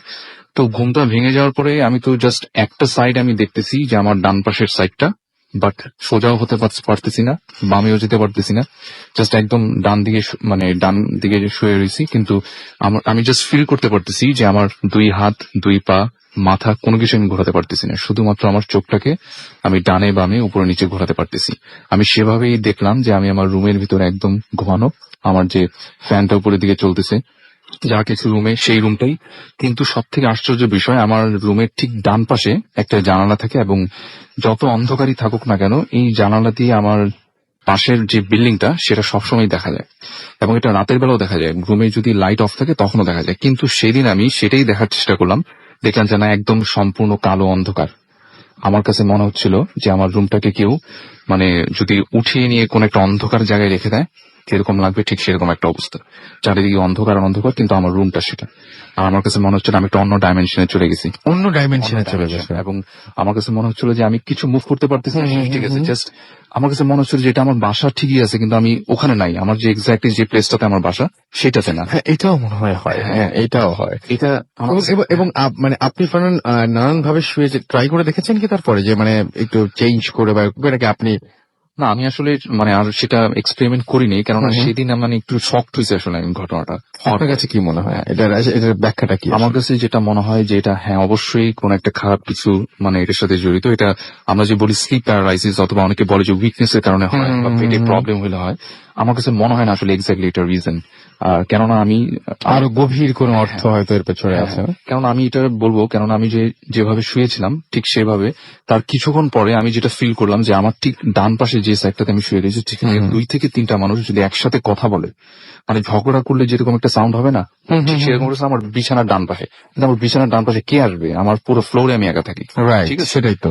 তো সেই হঠাৎ করে ঝগড়া মানে এরকম একটা মানে ঝগড়া করছে এরকম একটা সাউন্ড, তো হঠাৎ করে যেটা ফিল করলাম যে মনে হচ্ছে যে আমার ঠিক খাটের বাম পাশে যে বিছানা থেকে মেঝের দিকে 2 থেকে 3জন মানুষ যদি ঝাঁপ দেয় এরকম সাউন্ড হবে না, ঠিক এরকম একটা সাউন্ড। এবং আমি আরো ফিল করলাম যে হঠাৎ এই ঘটনা হওয়ার সাথে সাথে মানে আমার বডি একদম লুজ হয়ে গেছে, মানে আমার হাত পা মুভ করতে পারতেছে। তো এটা কিভাবে? এটা কি সাইন্টিফিক? সেটাই তো একদম। তো সাথে সাথে আমার বডি লুজ হয়ে গেল, এবং সাথে সাথে আমি যেটা দেখলাম যে আমার রুমের ভিতরে ভয়ানক ভাবে লাইট আসতে শুরু করছে। আমি কিন্তু একটু আগে বললাম যে আমি অন্ধকার জায়গায় ছিলাম, লাইট আসতে শুরু। লাইটগুলো কোন দিক দিয়ে আসছে? লাইটগুলো আমার জানলা দিয়ে আসতেছে। লাইট বলতে কি মানে মানে ওটা দিন, ঠিক আছে? আমি তো ফুল ঘটনা থেকে বলিনি, মানে ওটা মানে তখন আমি বলি যে মানে ওই জিনিসটা লাভ দেওয়ার পরে আমার বডি লুজ হয়ে গেল, এবং সাথে সাথে দেখলাম যে আমার জানলা দিয়ে প্রচন্ড লাইট আসতেছে, মানে পুরো ঘর লাইটে আলোকিত। আমি তখন ফিল করলাম যে না, এটা তো দিন, ডে তো দিনই আছি, রাত্রে না। এবং সাথে সাথে আমি যেটা করি অলওয়েজ, যে আমার বিছানার বাম পাশে আমি যেটা করি যে একটা টর্চ লাইট আর একটা ফোন, আমার যে ফোনটা সাথে নিয়ে আমি সাথে সাথে ফোনটা নিয়ে চেক করলাম যে কয়টা বাজে, দেখি 10:45 AM। আচ্ছা, সকাল 10টা। ওকে, তো এটা তো, এবং তারপরে যেটা হলো, তারপরে আমি বিছানা থেকে উঠে মানে চিন্তা করলাম যে কিছুক্ষণ আর একটু পরেই উঠি, মানে আর কিছুক্ষণ 12টার দিকে উঠি, এরকম কিছু একটা। এবং আপনি বিশ্বাস করবেন আসলে আমি যখন আবার শুতে গেলাম 5 মিনিট পরে আবার ঠিক একই জিনিস, এবার আমি আর অন্ধকার দেখতেছি না, সেই দিনের বেলায় আমাকে মনে হচ্ছে যে আমার বুকের উপরে কেউ একজন বসা। আচ্ছা। এবং সাথে সাথে তখন আমার কাছে মনে হচ্ছিল যে আমি যা দোয়া কালাম পড়ি সেটাই বলার চেষ্টা করি। আমি সাথে সাথে আমাদের যে কলমা সেটা পড়া শুরু করলাম, এবং আমার কাছে যখন আমি কলমাটা পড়া শুরু করলাম আমার কাছে মনে হচ্ছে যে আমার উপর টর্চার আরো বেড়ে গেল, মনে হচ্ছে যে আরো অনেক চাপ দিতেছে আমার উপরে। তো এরকম করতে করতে একটা সময় আমি জাস্ট আমার ওই কলমাটাই মনে আছে, আমার আর কিছুই মনে আসতেছিল না সেই সময়টাতে, বারবার এটা পড়তেছিলাম। এক সময় 5 থেকে 10 মিনিট পরে আমি ফিল করলাম যে না, আমি আবার হালকা হয়ে যেতেছি, মানে আমার কাছে মনে হচ্ছে যে কলমাটা পড়ার সাথে যে টর্চার বেড়ে গেছে। এবং সাথে সাথে আমি বিছানা ত্যাগ করলাম। এখন আপনি বলেন আসলে ভাই, দিনের বেলা মানে কিভাবে এটা সম্ভব? এটা যদি গভীর রাত্র হইতো একটা কথা ছিল, এবং এটা যদি আমার ড্রিমও হইতো তাহলেও মানে আমি বুঝতে পারতাম যে না, হয়তো স্লিপ প্যারালাইসিস এরকম। অনেকের এরকম হয়, কিন্তু অনেকে এরকম জেগে বসে, ইভেন এরকমও আছে অনেকে চেয়ারে বসে অফিসে কাজ করতে করতে মাঝখানে এরকম হয়ে গেছে। এই জিনিসগুলো হয়, এবং তখন চারিদিকটা অপরিচিত মনে হয়, চারিদিক অন্যরকম লাগে, কোনো কিছু মাথায় ঢোকে না যে কেন এরকম হচ্ছে। সো আমরা এই ব্যাপারে আরো গল্প চাই, আরো আরো ঘটনা চাই। থ্যাংক ইউ, আপনাকে অনেক ধন্যবাদ ফারনান। আপনাকে অনেক ধন্যবাদ রাসেল। হ্যাঁ, এরকম একটা চমৎকার ঘটনা শেয়ার করার জন্য। এবং আমরা আসলে আমার শুরুর দিকে শরীর অনেক খারাপ লাগছিল, ঘটনা শোনা শুনে মনে হয় এখন একটু ভালো লাগছে। বাট আমাকে মাফ করবেন, আজকে যারা হচ্ছে মানে মোটামুটি মানে আমি আপনাদের সাথে পার্টিসিপেট করতে পারলাম না। সবাই ঘটনা বলছেন একে একে, আমি খুব একটা বেশি পার্টিসিপেট করতে পারিনি। আজকে SMS কম পড়েছি, আজকে ইমেল পড়িয়ে নি একেবারে, আজকে ফেসবুকের কমেন্টও কম পড়েছি। বাট নেক্সট উইকে ডেফিনেটলি অন্যরকম হবে আল্লাহ যদি চান, এবং আপনাদের দোয়ায় ইনশাল্লাহ আরো অনেক সুস্থ হয়ে ফিরে আসবো। নিশু আমাদের এখানে লিখেছেন নেক্সট উইকে 2টা অডিও পাঠাবো। ও থ্যাংক ইউ সো মাচ, আমি সবচেয়ে বেশি খুশি হই এই ধরনের কোনো কিছু শুনলে। অ্যাডমিন আমাদের এখানে SMS করেছেন যে রাসেল ভাই তিনি, আচ্ছা আমি ঠিক বুঝি নাই, আমাদের এখানে আফজাল SMS করেছেন এবং সেকেন্ড স্টোরিটা অনেক ভালো লেগেছে তার কাছে। এমডি সোফাত আমাদের SMS করেছেন, তুলন আমাদের SMS করেছেন এবং তিনি ভূত ফিল্মে অনেক ইন্টারেস্টেড তাই জানিয়েছেন। সাকিব রাজশাহী থেকে আমাদের SMS করেছেন, ঘটনাগুলো জোস লিখেছেন। মারজান আমাদের এখানে SMS করেছেন, স্লিপ প্যারালাইসিস হয় তাদের সাথে যাদের হারিয়ে গেল এসএমএসটা আমি মিস, আচ্ছা যাদের তিনি বলছেন যে ফোটনস আর আচ্ছা তিনি অন্য ব্যাপারে বলছেন যে, আচ্ছা আমার মনে হয় যে মারজান আপনি যদি পারেন তাহলে এটা আমাদেরকে ইমেল করে জানাতে পারেন, তাহলে আমরা সবাইকে একটু সুন্দর করে জানাতে পারি। জিনিসটা বুঝিয়ে যদি আপনি বলতেন তাহলে আমরা পুরো ব্যাখ্যাটা ওইভাবে দিতে পারতাম। রাইট, আমার মনে হয় যে আপনি বুঝতে পেরেছেন আমি কেন বলছি এই জিনিসটা, যে একটু যদি ইলাবোরেট করে বলতেন আমাদের সবাইকে, কারণ এই ছোট্ট করে বললে এখন অনেক কিছুই অজানা থেকে যাবে অনেকের। আমাদের কাছে দেখতে পাচ্ছি তিমাত SMS করেছেন ময়মনসিং থেকে, ইহাম আমাদের এখানে SMS করেছেন আমাদের এখানে বনি ঢাকা থেকে, এবং আমাদের এখানে SMS করেছেন দেখতে পাচ্ছি ফেরদাউস ময়মনসিং থেকে। এছাড়াও আমাদের এখানে SMS করেছেন মিরাজ, এবং তিনি তিনি বলছেন ভয় পাচ্ছেন আজকে আর কিছু নিয়ে ভয় না পেলেও এই যে লাস্টে আমরা যে আলোচনা করলাম এই যে বোবা জিন, বোবা ভূত বা স্লিপ প্যারালাইসিস যাই বলেন না কেন, এইটা নিয়ে আজকে রাতের বেলায় কিছু ঘটনা যে ঘটবে এবং আমরা যে আগামী সপ্তাহে পাবো এই বিষয়ে মোটামুটি আমি নিশ্চিত হয়ে গেছি। আমাদের এখানে দেখতে পাচ্ছি SMS করেছেন খুলনা থেকে রেডিও ফুর্তি, আচ্ছা অন কবে হবে? আচ্ছা অনেকেই বলছেন যে আগে ভূত FM শুনলে তিনি খুব ভয় পেতেন, এখন শুনলে ভয় পান না। ভাই আমার যেটা মনে হয় কি যে আপনি একটা নতুন জায়গায় গেলেন এবং নতুন জায়গায় দেখলেন, এক্সপেরিয়েন্স করলেন, এবং মানে মাঝে মাঝে এরকম হয় কিন্তু যে আপনি এক সময় ভাবলেন কি এখানে তো থাকছি তো আজকে মানে আজকে না একটু অমনোযোগী হলাম, এই সমস্ত কারণেও কিন্তু হয়। সো আমি সেদিন একটা ইমেল পেলাম, আমার খুব ভালো লেগেছে যে অনেকে বলেন যে ভয় পাই না, আমার কাছে এখন ভয় কম লাগে, মজা বেশি লাগে, কারণ আমি দেখেছি বের করে যে 2012 থেকে তার পরবর্তী সময় পর্যন্ত নাকি ঘটনাগুলো আরো অনেক বেশি ভালো। আমি এটা বারবার করে বলি, আমরা প্রতিনিয়ত ঘটনা আরো কিন্তু ভালো ভালো পাচ্ছি, কারণ যারা আসছেন তাদেরকে আগের চাইতে বেটার ঘটনা পাঠাতে হচ্ছে বলেই সেগুলো সিলেক্টেড হচ্ছে। আপনি এখনকার ঘটনাগুলো যদি কেউ উল্টা দিক থেকে শুনতে শুরু করেন ভূত FM, আজকের এপিসোড থেকে ধীরে ধীরে ধীরে ধীরে আপনি প্রথম এপিসোডের দিকে যাবেন, তাহলে ব্যাপারটা একদম ক্লিয়ার হয়ে যাবে আপনার কাছে। যাই হোক, আমাদের এখানে আরো অনেকেই কমেন্ট করছেন। খুলনা থেকে আমাদের এখানে কমেন্ট করছেন দেখতে পাচ্ছি মারুফ আর রশিদ। এছাড়া আমাদের MD হুসাইন লিবিয়া SMS এখানে কমেন্ট করেছেন আমাদের ফেসবুক পেজে। এছাড়াও দেখতে পাচ্ছি আমাদের যে ভূত FM এর পেজ রয়েছে সেখানে আরো অনেকেই দেখতে পাচ্ছি এখনো পর্যন্ত কমেন্ট করে যাচ্ছেন। তিনি বলছেন যে এতটা ইন্টারেস্টিং লাগছে যে ওয়াশরুমে যেতেও তিনি ভয় পাচ্ছেন, তার মানে ভয়ঙ্কর লাগছে। ইন্টারেস্টিং এর যেতে বড় যেটা ব্যাপার, অনেকদিন পর শুনছেন, ভালোই লাগছে লিখে। আচ্ছা আগেরটা লিখেছেন আশরাফ রহমান, এর পরেরটা লিখেছেন মৌ।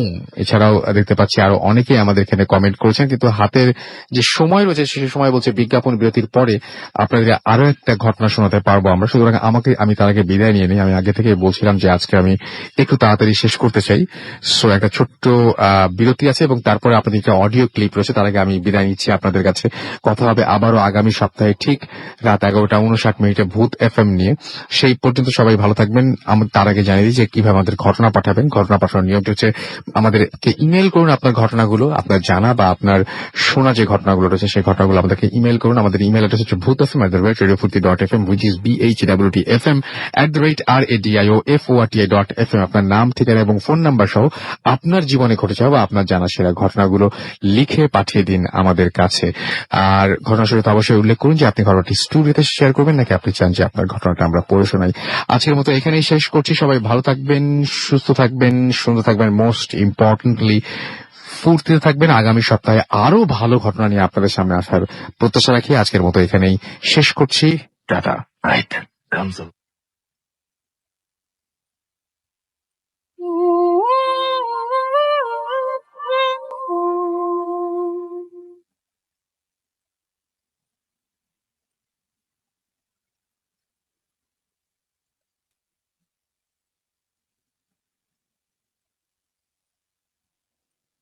হ্যালো, আসসালামু আলাইকুম রাফেল ভাই, আমি শারমিন বলছি নিউ ইয়র্ক থেকে। কেমন আছেন এটা জানতে চাবো না, কারণ আপনি অলওয়েজ ভালো থাকেন এবং আশা করি ভবিষ্যতেও ভালো থাকবেন। আজকে আপনাদের সাথে যে ঘটনাটা শেয়ার করব সেটা আমার সাথেই ঘটে যাওয়া একটা ঘটনা। আশা করতেছি আপনার ভালো লাগবে। ভালো লাগলে ঘটনাটা শেয়ার করবেন প্লিজ। ঘটনাটা হচ্ছে, আমি একটা রেস্টুরেন্টে জব করি, আমি সেখানে ম্যানেজার। সো বেসিক্যালি আমি এভরিডে কাজে যাই না, মানডে টু ফ্রাইডে। তো মানডে টু ফ্রাইডে আমি কাজে যখন যাই আমি ট্রেন ইউজ করি, কারণ আমার বাসার থেকে আমার কাজের জায়গা অনেক দূরে। আমার কাজে যেতে 1 ঘন্টা সময় লাগে। তো আমি এর জন্য ট্রেন ইউজ করি। তো ট্রেনে যখন আমি যাই তখন এভরিডে আমি যখন কাজে যাই তখন আমার সাথে আমি কন্টিনিউ অনেক মানুষকে দেখতে পাই। আমি প্রায় 3-4 বছর ধরে ট্রেনে করে কাজে যাচ্ছি। তো আমার সাথে আমি আরো কয়েকজনকে দেখতে পাই যে একই সময় তারা ট্রেন ধরতেছে।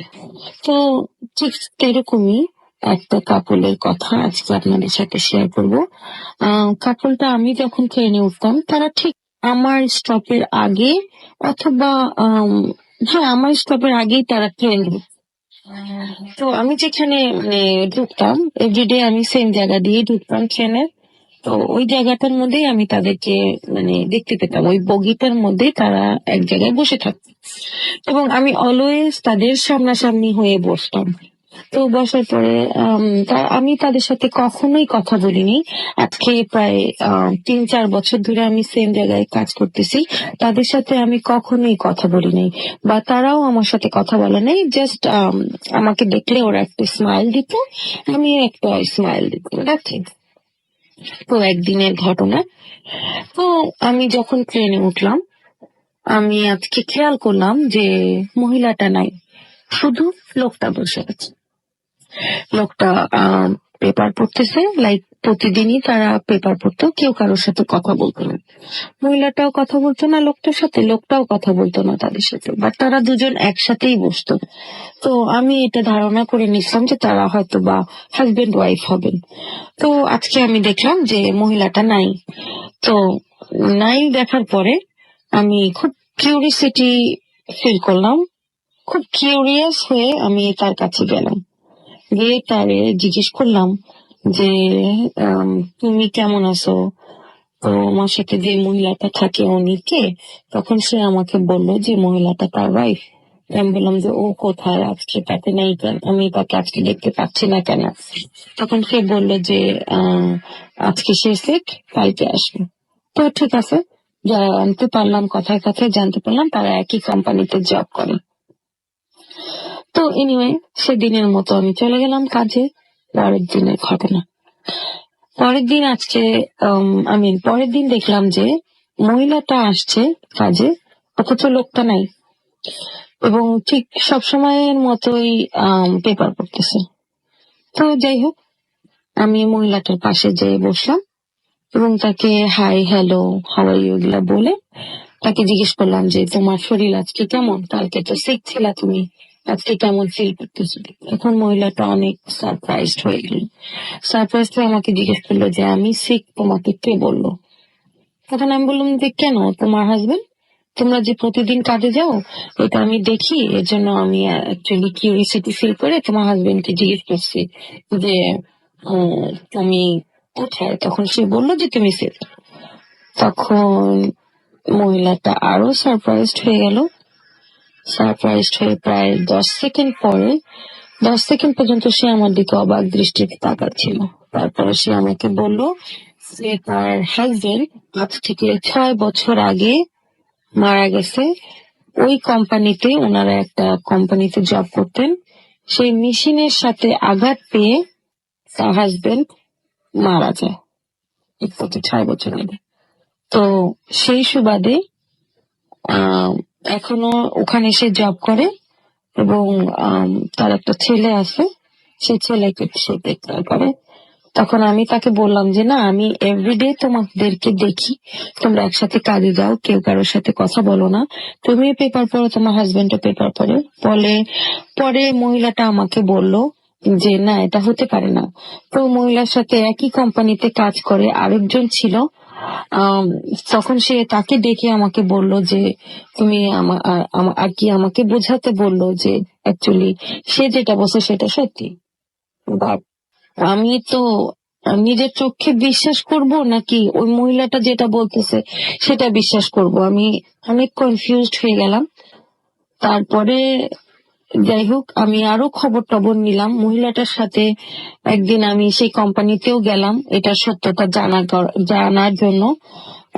তখন আমি দেখলাম যে আসলে লোকটা মারা গেছে।